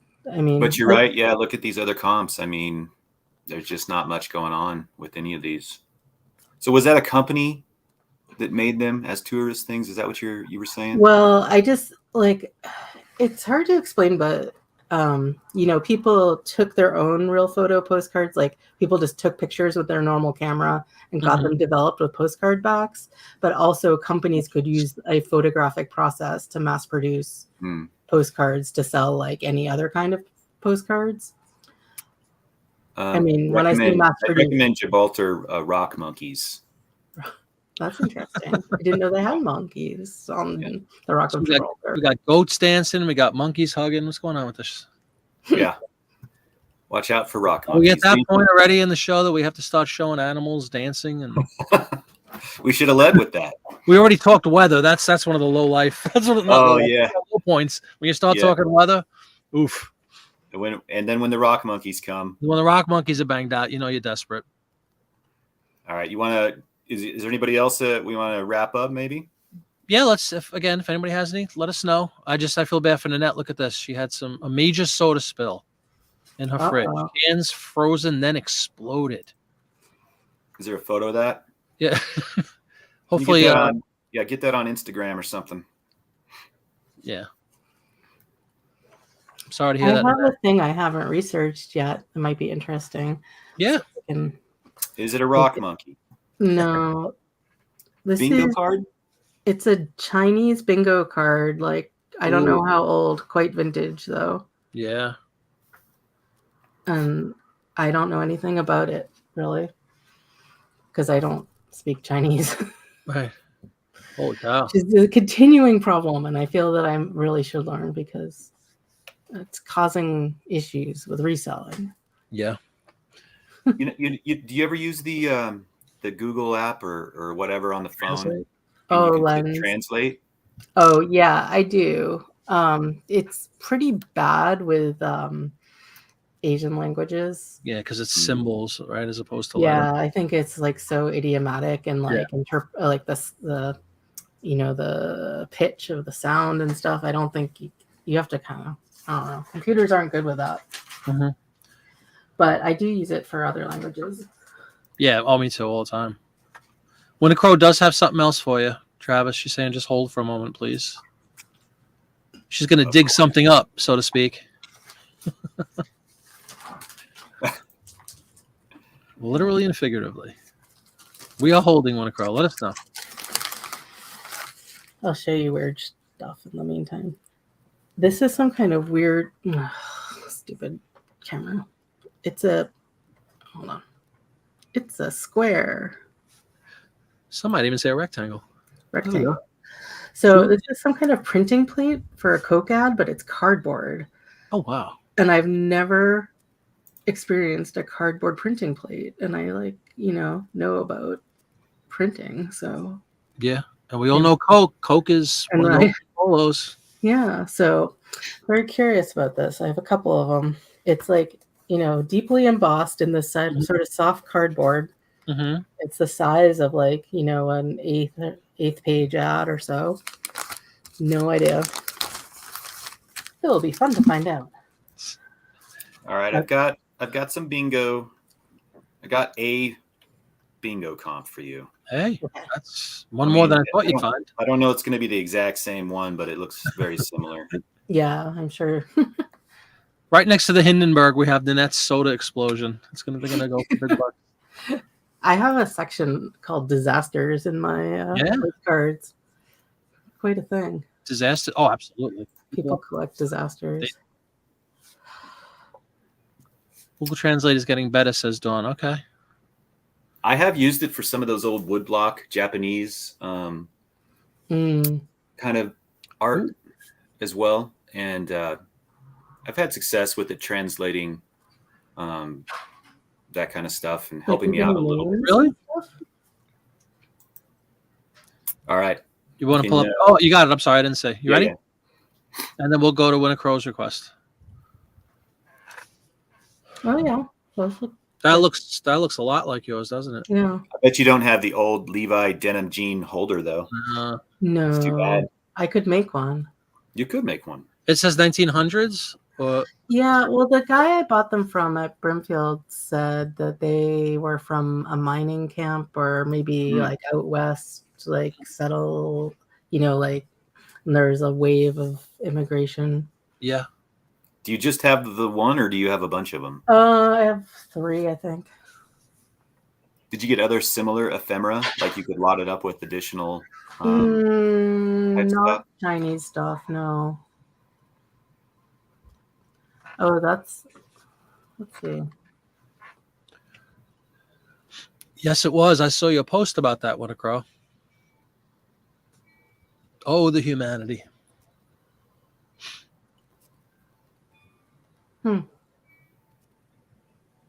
Well, this was from an old Chinese mining community. Yeah. Interesting. I don't know. What do you think? Like $9.99, $14.99 for the 3 of them? Well, if there's no other ones on eBay, I think I can go higher and just see if anyone wants them. Yeah, exactly. Scarcity sells. You have something scarce. Yeah. So. Now, do you? I never asked this question. Would you ever consider doing an auction on something like that because it's so scarce, or you fear that you'll give them away for nothing if you do that? No, I might. It's not a big enough community looking for that kind of stuff. That's always my fear with auctions. I might consider it. Like I have actually, I have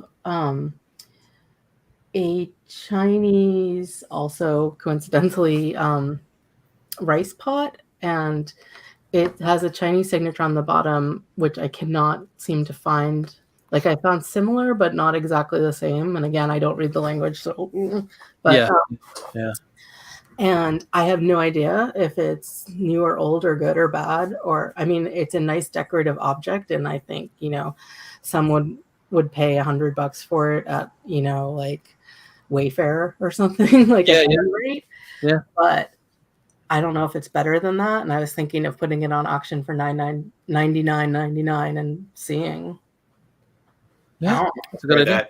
If it's just so rare, unique, and it has some cool look to it, listed high as an auction. If it doesn't sell, sometimes. And I'll steal this from Chris, who was the guy who just had his account suspended or daily refinement. Yep. If he had stuff like that back in the day, he would list it high as an auction, and people would write him and tell him he's an idiot for listing at this price because of XYZ or whatever. Yeah. And he's like, "You're the idiot. You just did my research for me. Thank you." Yeah, I That's figured great. that. If somebody's like, "That's from the Christmas tree shops," I'd be like, Thank "Okay, you." thanks." Yeah, That's that's happened to me a number of times, and I'm always very thankful for their efforts. It helps. It's great. Oh, of course it Yeah. does. I mean, I do, just because of where I got this, I think it's at least from the 80s. That's all I can really say. So Yeah. it's at least vintage in some sense. Yeah. And it's pretty and it's in good condition. So it's big. So there you go. Cool. You want to give this one a whirl here, Travis? Some tin from lamps. Winter Crow right here? Oh, yeah. With a second non-death related item. Oof. You going soft on Is that pronounced twal? Am I thinking of the toll, right? Yeah.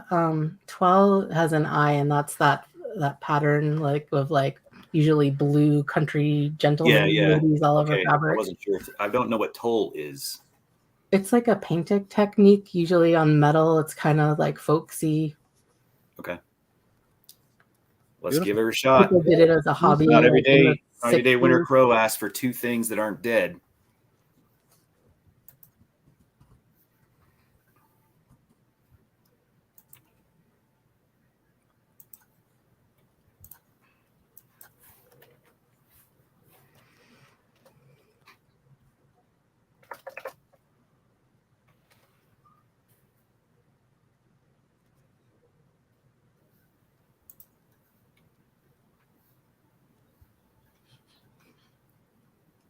Electrified toll shades.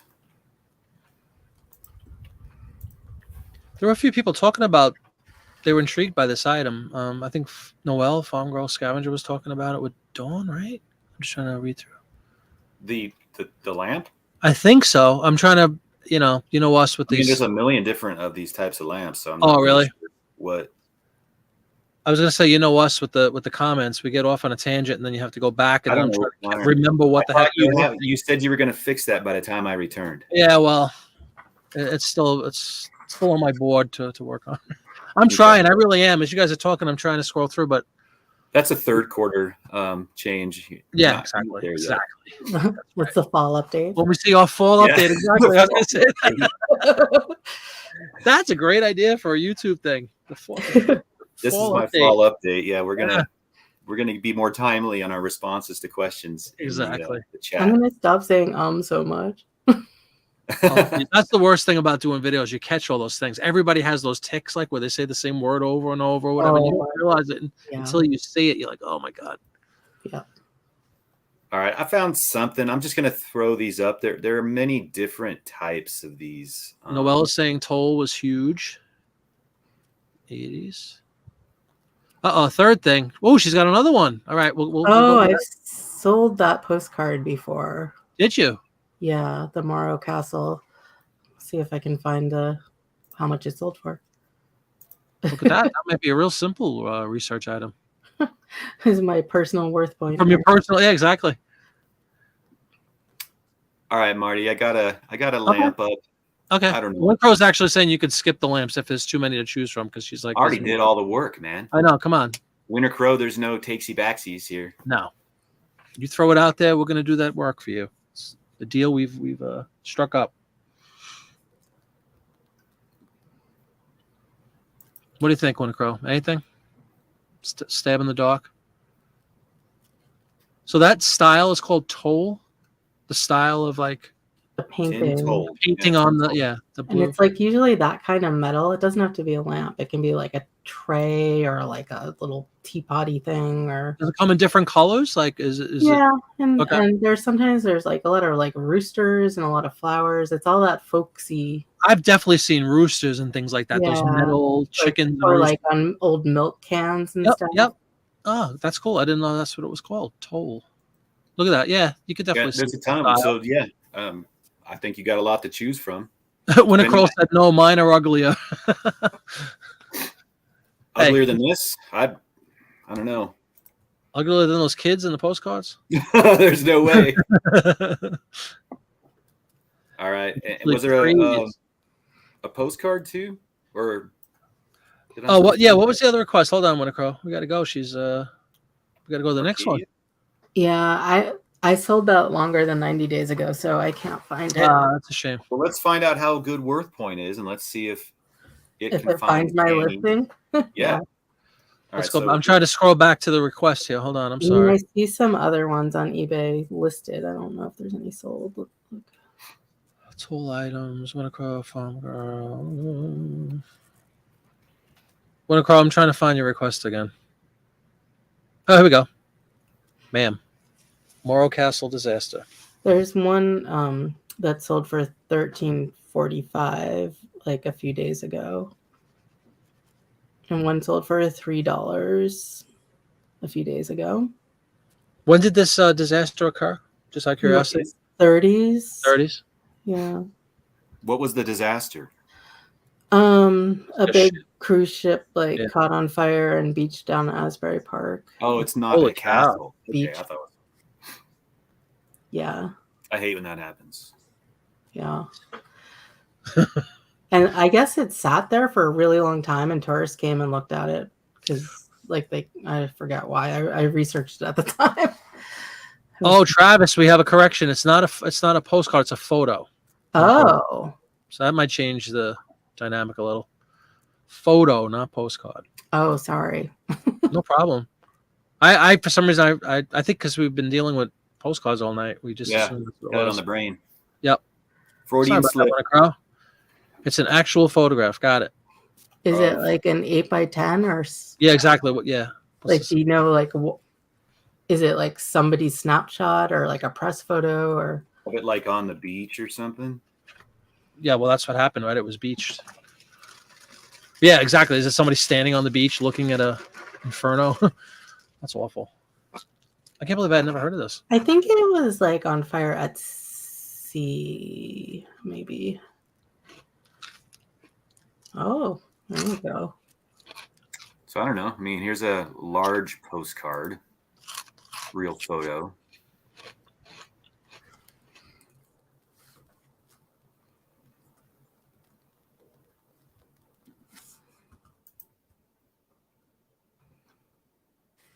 Here's some original photos. Little 3-pack here from a couple years ago. $75. Seems pretty nice. It's a good deal. Yeah, those look like somebody's, snapshots. Now this would be a TikTok, and you haven't figured out how to sell a TikTok of a Morrow Castle disaster yet. You got to do an NFT on an Whatnot. NFT. Yeah, on Whatnot. Yeah, that's the only forum, huh? Annie, are you on Whatnot? No, but not for lack of trying. Yeah. I was talking to a guy at Brimfield about it who sells records, and he says he does incredibly well on there. He sells 12-inch vinyl records. And I was like, oh, maybe I should reapply as a record seller, because I tried to apply as an ephemera seller, which is not a thing really that they do. So I don't know. That's a good point. Can you open a new application, or you just update the existing application? I don't know. I would start a new one if at all possible. I mean, I do have 800 email addresses. No, I have a bunch though. We should all apply next show. We'll just all go through the terrible application process of it. That's that's entertaining. I mean, it's not really that. I mean, it's either that or talk about rock monkeys again. That's true. That's true. And the wind in Colorado. Yeah, exactly. All right, Winnicrow's saying that's pretty close. That's cool, and it's a little 3x5. So that definitely sounds like a personal snapshot. Yeah, cool. Yeah, $24.99 sounds like could be a good price for it. $29.99 if it's an entertaining looking one. I would go higher. Yeah, yeah. Because if it's a personal snapshot, that's one of a kind. Mm-hmm. And it's also, I mean, it's a cruise ship. It's a disaster. It's the birthplace of Bruce Springsteen. Come on. It's got a lot going for it. Was he born that day, you think? Was he born of tragedy? I have no idea. He's born in the USA. That's right. Yeah, but that song's ironic. But anyway, I don't think he's from the 30s. No, 1949 he was born. For those keeping. Oh Okay. wow. Whatnot has a section for estate sale sellers, says Noel. Oh what? Yeah, they do, but I think Nobody goes to them. well, see, I tried watching like some vintage auctions, and it's all like sort of like Nike t-shirts from 10 years ago. It's really Yeah, weird. Yeah. It's like because their audience is all the youth, and they like really recent antiques. Apparently. Yeah, they think that's That are they're not like this buying, crap somebody bought at Savers and is selling to them for 4 times as much. yeah. I don't know. But I think they'll get into that eventually, but they probably need a more diverse audience, and in conjunction with, us old fogey type sellers. I honestly can't stand almost any of the ones I've watched because I feel like it's we got the music playing, it's bad visuals. There's a lot of cussing.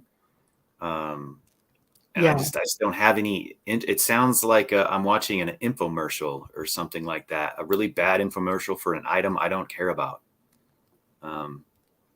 So I'd like to see it evolve because I think it could be for other people as well. Yeah. Ron, have you seen like many people in that section? Not the thrift whatever one, but I would love to go on there and sell like paper, but I just don't know if anyone is Dawn talking about that's where resellers go to get a whole bunch of ephemera from that category, or resellers are trying to unload all their ephemera in that category? Probably a bit of both. Yes, both. Yeah. Then we'll answer my own question. You're going to prey on people not knowing the value of stuff.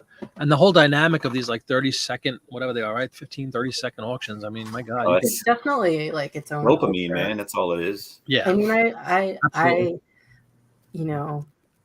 I'm ready to admit defeat as like I do not understand youth culture anymore, but it's really interesting. I know. Don't do it yet. Hang in there. I mean, I still go to punk rock shows, but I just the NFTs of the Funko Pops with the dancing baseball card thing, like Don't get it. No, why you want that? Well, everybody's saying that people sell paper on there, huh? Mm.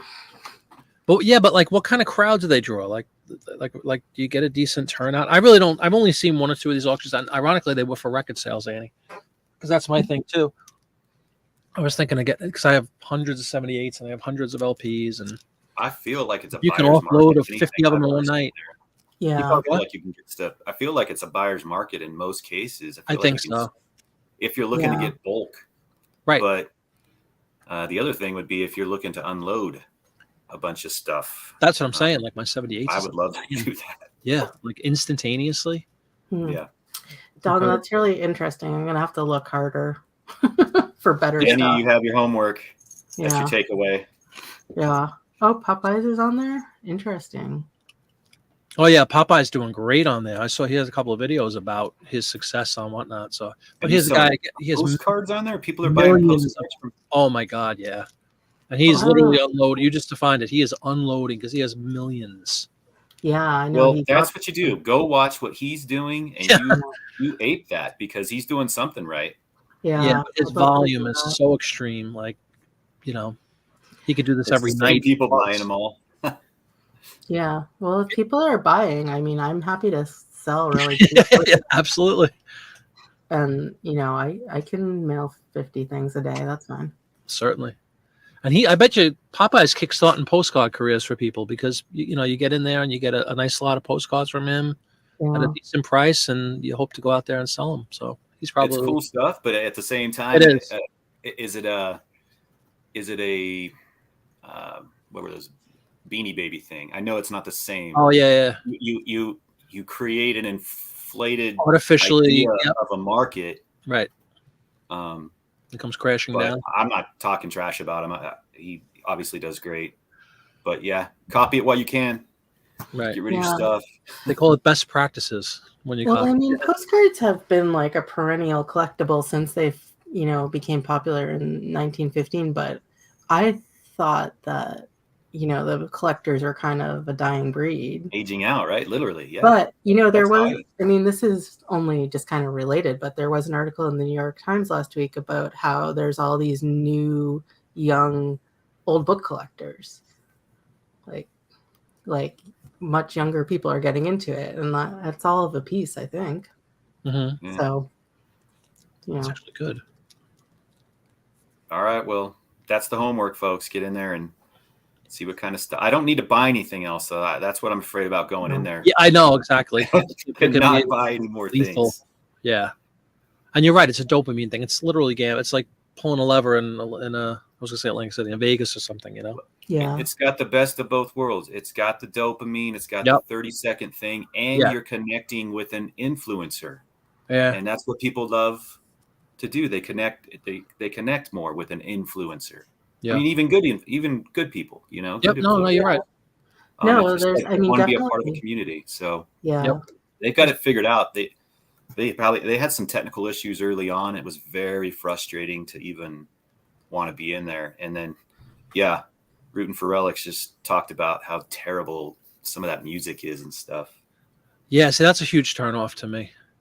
Now, but then I think that might be an opportunity for somebody who does a professional show, to stand out amongst all this crap with these kids that are, I think it's just as important to go on there and create that ambiance that people want to be a part of. Yeah.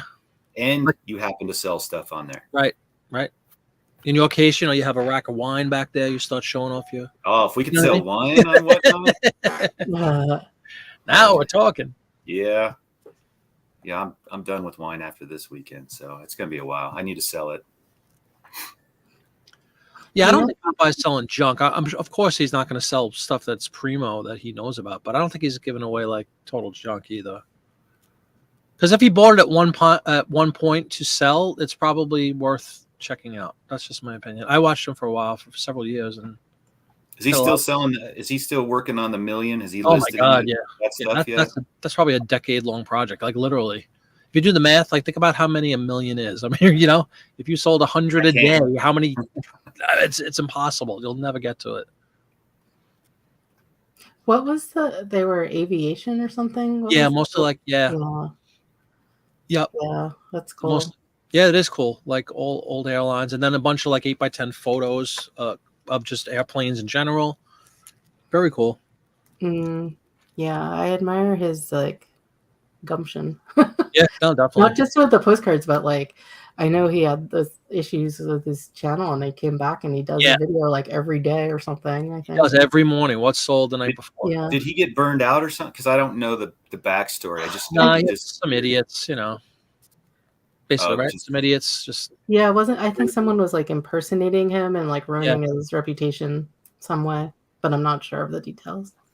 Yeah, like his farewell video was pretty scathing. He's like, I gotta go find this. Yeah, it's where I don't know if he could get it anymore. I think he probably took them all down, but yeah, I felt bad for him. I really did, because he's a good guy, and he was like a lot of us want to be. He was a teacher, he was trying to help people, show people stuff, and people take advantage of that kindness and stuff and turn it around into something negative. And he's like, forget it, I'm out of here. And he was gone a while. He was gone like over a year, I think. Probably. Yeah. I was shocked when he came back. I was like pleasantly shocked, but I couldn't believe what I was seeing. I'm like, oh my God, is he back? Yeah. I haven't been watching a lot of YouTube or making a lot of YouTube the past couple weeks. Well, I make a lot of videos. I just don't edit or upload them. So well, there's that. Why not? What's you got to stay. She has a death pile of YouTube videos. YouTube video death pile. Yeah, exactly. A double death pile. Yeah, a death pile of videos about death pile. The thing is, if you took all that time to film it and do the research and talk, you got to get them up. I mean, come on. No, I will. I just I'm cramming for this event I'm doing, and I also have a big design project I'm doing for a client. So it's just been a kind of really busy time, and a bunch of friends are coming to town soon, and another friend died, and it was really sudden, and the stuff, life. I was gonna say it's called life, isn't it? Yeah. I've heard of this thing. Always getting in the way. Yeah. Yeah, Dawn, I agree. I don't think he's selling junk at all. He is a good guy. Yeah, we are not. I think I'll you meant maybe definitely on watch him. Whatnot, maybe. Yeah. Trying to unload, but I wouldn't blame him. I mean, No. if I had a million freaking postcards, I'd be looking to unload them any way I could. Yeah, and it's just quick bang for your buck, you know, like right away you're selling lots. Yeah, I mean, I kind of want to do something like that just because I recently acquired far more stuff than I can really store or list in any reasonable amount of time. And said everyone on this chat right now. Yeah, Yeah, exactly. Yeah. Every Saturday I say that. Again. Thanks, Don. Yeah, Root, I'm a big fan of his, so we're definitely not disparaging the man in any way, shape, or form. I'm very pro Popeye. I think he's great.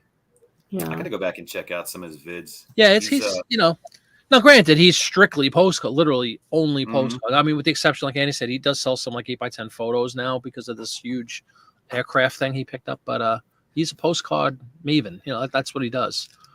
Yeah. Yeah. If you guys haven't seen, I know you did, Marty, because you turned me on to it. But when he goes to get that truck, oh, it's hysterical. It was hilarious. That's one of the funniest videos I've ever seen him. Oh, I should have watched that. I saw the one where he was like the one before that, probably. I'll have to check. When he was talking about the deal. Yeah. It's hysterical. Oh, yeah, exactly. That's true. And he has a separate store now devoted just to this aviation stuff. Like he created a new eBay store just for that to kind of keep him segregated. And you do Shopify? I mean, I feel like he could totally pull that off now with the kind of following he has. That's the other side effect of having an audience on Whatnot. It's just another advertising venue to give them. Yep. You know, if any Shopify kind of thing took off, it could just translate there without having to go to a place where you got to give up a percentage of stuff, and you can cross sell all you want. Yeah, I mean, I'm trying to eventually get everything very much like in a linked ecosystem. It's just in minor ways now, like this, check out this, but yeah. More connected eventually. Yeah. Well, if you can pull it off, there's not a lot of people I think that do that well, because it's just so overwhelming. Yeah, that's very true. Yeah. I totally. But I like the word ecosystem. You've dropped at least 3 words that I'm gonna have to look up when this is over. But I pretend words. Yeah. I just kind of nod. And, an ecosystem. Yep. But I'm gonna look them up. Okay. Yeah. Sure. It's always education first on the show. Always education first. That's right. Amazing person. Look, everybody's very big on Popeye. Yeah. No, he seems. I was down too. I was really. And I don't know, maybe I probably followed him for about a year prior to the big, blow up at the end. So I was just kind of really getting into it. And he did a series as well, kind of like Postcards 101. Here's what to look for, way longer than mine. His is like 25 parts or something. Same general idea, though. This is what a postcard is. Here's what to look for. Sounds like you got some work ahead of you. No, can you turn yours into a 25 part? I'm sure I could drag out anything, but but it really was fantastic. I'm like, this guy's awesome. I mean, to give out that kind of information and that level of detail was phenomenal. There's not a lot of people that are cool like that. You mean outside of? There's at least 2, right? Exactly. Yeah. Yeah, he really loves it. Yeah, so I'm glad to know you guys all like and follow him too, because I didn't know if anybody,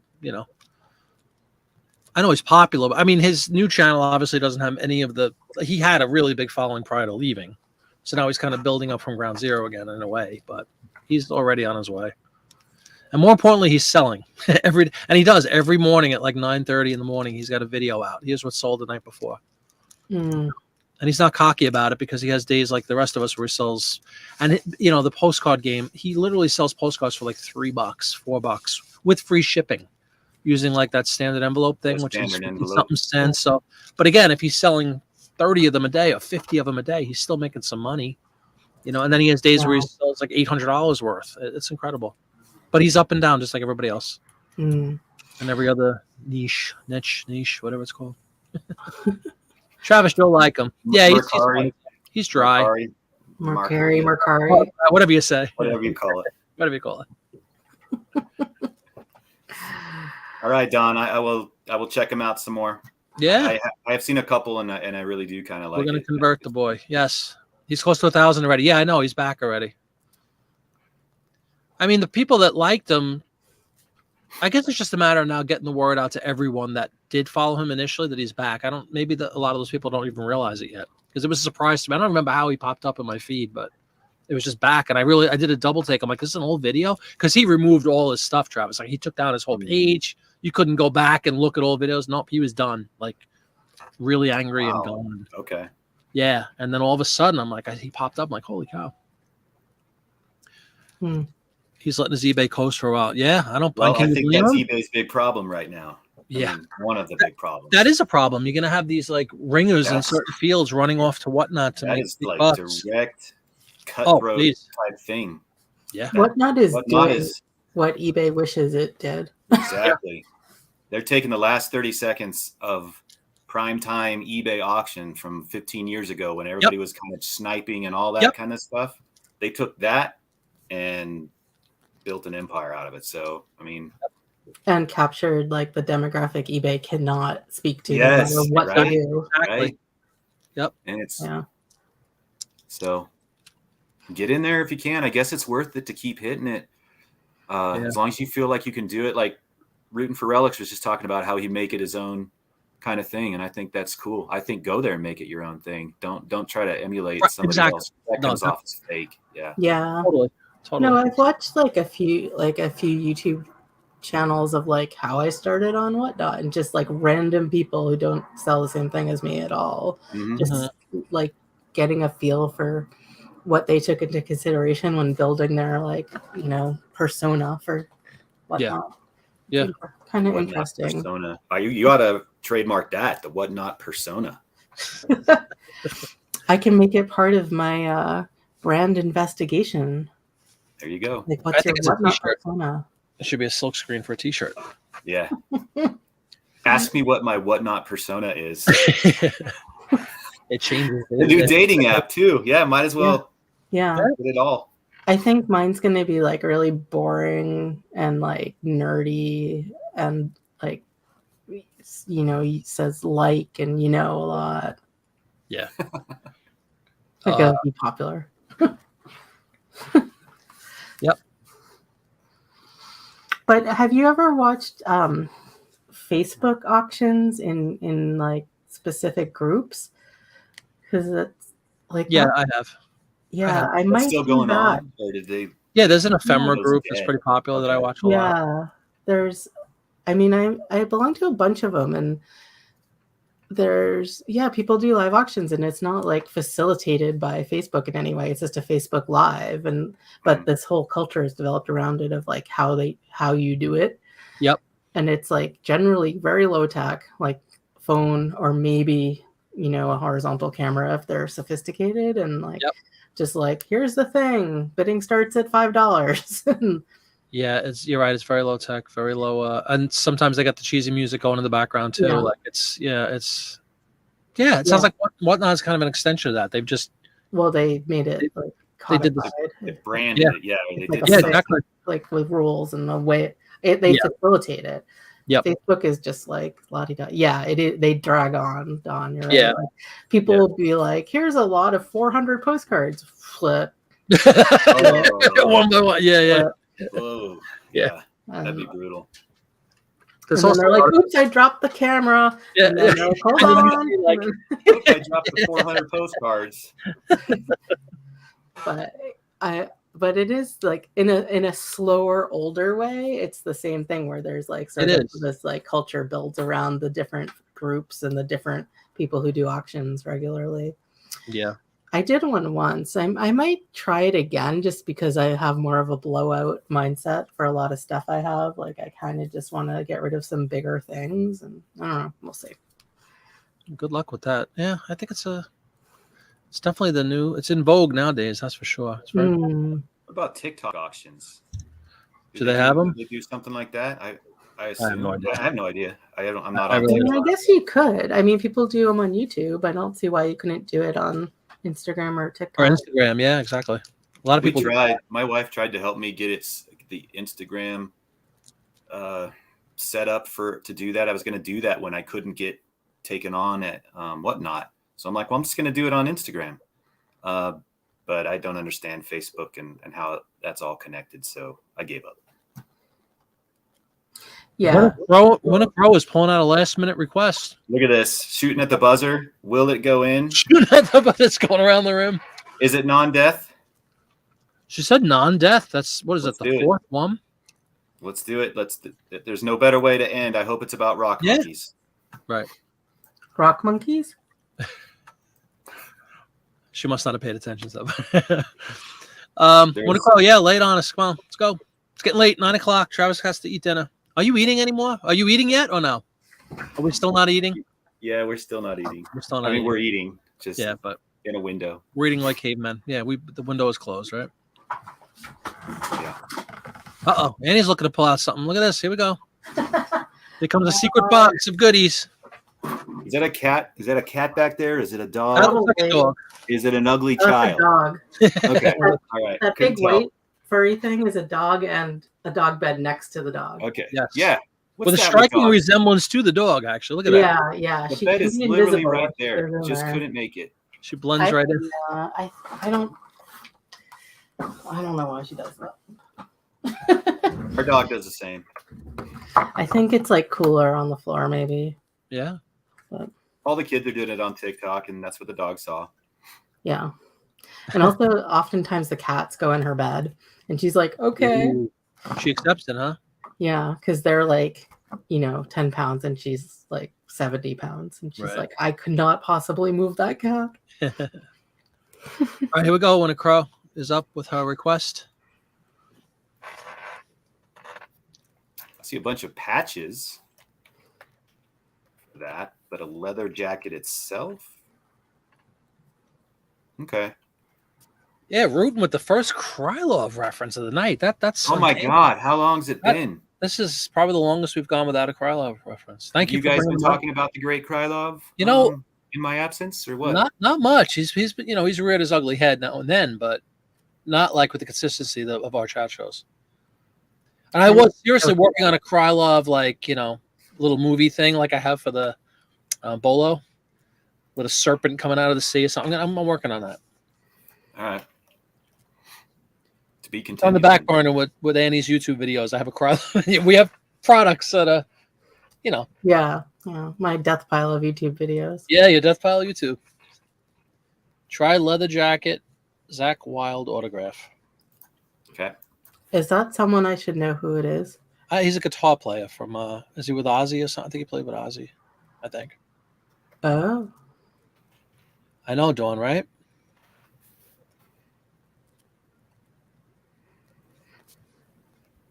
Well, I found a statue of him, but that's not what I'm looking for.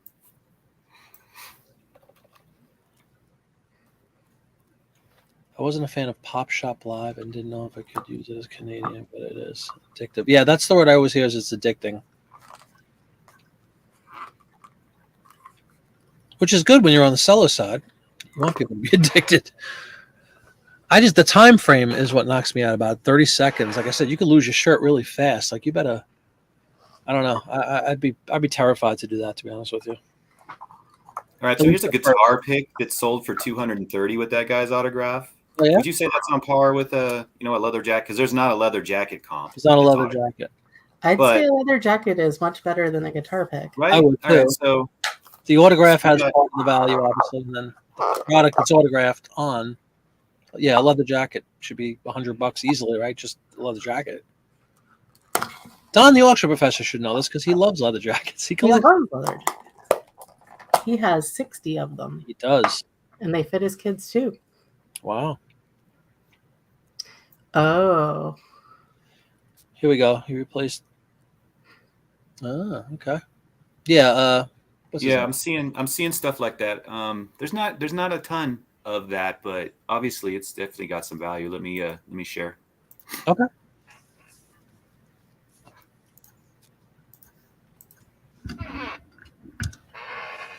Oh, that's me. I was gonna say, you ready? Yeah, do it. So this is a vest. It's not a jacket. It's not leather. But you know what? That's probably that's a starter. That's at least it's a garment. That's how long ago it was. Yeah, it's a garment.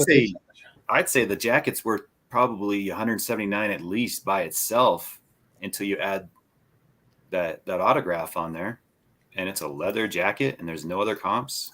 Yeah, and when Crow was saying she was thinking around 250, which is probably reasonable.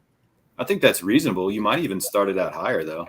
Yeah, or go auction at like $200 or something. Go on Whatnot. Go on Whatnot. Yeah, the problem is you have to. That's the other thing about Whatnot. Is there a forced like minimum? Like, do you have to start at a certain price? No, most people actually start at $1 typically. But you can put reserves on certain things, I believe. Yeah. You want to do that, but I think at the same time that turns off the whole demographic that's there. They don't want to deal with the idea that there's a reserve. So it interrupts the dopamine flow if there's the idea that they're not going to have a reward. Yeah. Ladies and gentlemen, the one and only Popeye of Popeye's Postcards has joined the chat. What? Yes, your ears were definitely burning, sir. We've been talking about you, glowing about you for the last half hour. And your extensive collection of postcards and your dedication to do the daily videos, and now your segue into Whatnot. We were just, did you tell him we were talking about trying to steal whatever he's doing right on Whatnot? Yeah. Emulate is the word I think we use, but yeah. Emulate, not steal. Emulate. Yeah. No, great to have you in, though. I really am a big fan. I watched your stuff long before you left, and you're quite welcome. But yeah, Popeye is, I talk about him on almost every show, don't I? At least I make some reference to him, but very motivational. But this time you were talking about nice things about him. Yeah. So we only talk about resellers we like. We do. We're not like those trolly people. No. Yeah, and yeah, seriously, that was the word I used too. You're slipping hundreds of. Oh, really? You shut up. Is that real? I'm sure. No. And what Noel just said, that's the word, teaching. Like I really respected that. When you had that postcard 101 series or whatever, there was like 20 parts. It was highly motivational to me because it was something I wanted to get into but knew nothing about. And I downloaded those videos and I made myself like a playlist. Like if I ever really want to dive into postcards, there it is. There's the Bible, you know? So I really appreciated that. And that's rare. There's a lot of people that go out there for like glitz and I don't know, nonsense. And he's non-nonsensical. Is that a word? I think so. Let's ask Annie. I like it. Annie. Thumbs up. Okay. You weren't singing his praises. No, you were shouting them though. Yeah, I really appreciate it though, man. Thank you for coming in and saying hi. But yeah, it's people like that make that's what I love about the community, and that's what I love about YouTube is, you know, resellers sticking together and helping each other and bettering each other and kind of collaborating. I like all that. It's rare that you find people like that. And when you find them, you want to hang on to them. And you want to borrow their ideas. No, it's not really that. I guess to an extent, but I mean, that's what I liked. He was openly saying, here's what you look for. These are the kind of postcards I love. And he always has that caveat, you know, this is my technique. This is my, you know, philosophy or whatever. And that's important. But when you don't know it at all and you want to kind of get your feet wet in a new niche, you know, it's a great way of somebody like that just lays it out there for you. And here's the information. Well, and use it. You know, Annie, and I know Popeye, he's got the 20, what do you say, a 20 epic series of how to teach. But the fact that much time has been invested for the benefit of others, and I know Annie has done the same thing because I watched all her her spreadsheet and Fox Pro and SQL query. No, there wasn't those things, but I watched all hers too to learn. But that wasn't easy to put together. I mean, she invested skill set and a hell of a lot of time that she could have been using for anything else. Absolutely. If only to just present that to somebody. And Popeye did the same thing. Yeah. And that's pretty cool. Thank you. It's more than cool. I mean, that's what I was going to say. I'm really inspired by YouTubers like Popeye and like Don who like just the work ethic to like do all the stuff and then be like, and here's a freebie for my competitors. Right. I mean, I try to be like that as much as I can, but I don't know how to find the time as well as some of those other people. Oh. What I love about it is, as you mentioned, Don, of course, and Popeye, like they're not afraid to give away the stuff because they know that Yeah, it's readily available. And truth be told, out of 100 people that watch it, you're lucky if one person actually does everything involved. But just the fact that it's out there, it shows confidence that you know your niche, you know your field. You welcome the competition. You're not afraid of it. I think that's wonderful. Yeah. I like that. There's enough postcards in the world that everybody can do well. And when I say competition, I'm saying it ironically because right. There's an abundance. Oh yeah, and there's only so many people who put in the work to do it. So right. Yep. Yeah, he is. He really is the greatest on postcards. And Annie's the greatest on eBay School. She's the greatest in SQL. No, spreadsheets. Oh, yeah. And we didn't even touch on your fascination with not Victorian era, I guess like 1840s clothing and stuff. Don't you have like a whole? You did a wonderful video about life in the 1840s or something. I don't know why I did that exactly. I really liked it. I love history and I love cultural history, like fashion and like ephemera and like just the things people make and use every day. But I'm not exactly sure what was up with the 1840s that day. I was like, I must do this. I think you were on a roll to do like every decade. Yeah. Which apparently that series is in my death pile. Cool. How many do you have besides I know the teaching ones that I've watched of yours? Do you have other types like niche, Macari? Macari. Yeah, I mean, I do bolo ones sometimes. Bolo, okay. I do like what's sold and like if you should try to find things like this or don't try to find things like this because it was not worth it. Actually, you had me cracking up when I saw one of your videos was like $5 items, bolo in tongue-in-cheek type situation. Yeah, I think that's funny. I like when people are a little bit more clever with their what's sold video kind of things like that. I think there's some fun that can be had there. Without question. Yeah, I try. I mean, I try not to be too serious about it. $1 Million Peddlers had a really cool, the friends of the channel they were on. You just remember that, Travis? They had the anti-bolo. I thought that was really unique. Yeah. Yes. Bolos. Here's what not to pick up. Another idea I want to steal. Yeah, but it's unique. It's hard to find unique ideas. Yeah, it's so easy to copy others and so hard to be creative. But yeah. Popeye, I was saying you're probably launching a bunch of postcard careers with your sales and whatnot. People are buying these things and probably all they got to do is watch your video series and away we go. Or he's selling them all so he can become Popeye pictures, photos, or something, different, so you can get rid of them. Hi, Catherine. Switch gears. Matt and Julie have good videos too. Cool. Oh yes, an herbal supplement of some sort. Sure. I mean, I'm always sell that on Whatnot. Yeah, I thought that was really creative, Dawn. That was one of the. I told them too. I wrote them about that. That was awesome. Niagara Fall.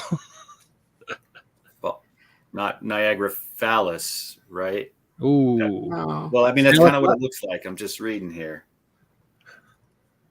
What's the T-shirt for the band, Travis? Phallic. Phallic rocket. Phallic rocket. No. This is going off the rails. I mean, that's a way inside joke. Somebody else's. Very funny though. Very deep cut of something else. Hi, Catherine. Welcome. We are not those kind of people. No, but sometimes you just have to. We're human beings too, and things that are funny are just funny.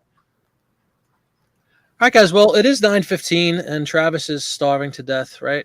Because it's only 7:15 where Travis is. Yeah. Well, the rest of us get ready for bed. Got to eat, man. Travis got to eat. I thank you very much. Welcome back. It was a pleasure to have you tonight. Made all the difference in the world. Annie, thank you so much for coming out and spending some time with us. Thank you. Sharing your knowledge. When does the season start? Is it only the month of October, basically, or do people start creeping up like in late September? When does it hit? People are always creepy. They're always, they're always creeping up on Annie. It kind of starts, it definitely starts in September, probably a little bit in August. Really? A little bit after Halloween, too. Yeah. Yeah, right. Stragglers. I mean, that's when the tourists start like going crazy. But yeah, Just all thinking of summer it, is that's pretty. when I'm coming. I'm gonna come. It's like August 25th August, right? or something. Yeah. Okay, And let me know. okay. Have a good night, Dawn. Thank you. All the boring things to do. All the nerdy, boring things to do. That I That's like. the kind of stuff I want to do. Cool. Oh, that's right. Winnicott, you never actually met Annie, huh? Like, well, you know what I mean? Virtually met her. Oh yeah, You're both always contributing to the In shows. another life, I think they did. possibly. Yeah. Thanks I again, might have Bob. I worn really my appreciate you parasol. I popping don't in. know. Nice seeing you. Missed you in the chats. Okay. See, she said. Oh, thank you. See, Ricardo, Sarah my saying God. thanks to Annie. Yeah. Sure. Gosh, I should have come Well, back just to have people say nice things about you. That's kind of Beautiful. nice. Yes. Yeah. What does absence do? Makes the heart grow fonder, right? I should slack off more. Yeah. Hello. All right, everybody. Enjoy your dinner, Travis. All right. It was nice talking to you guys again. You Good night, too. It's a everyone. pleasure. Good Thank you night. so much, everybody. Take care. Bye. Have a good night.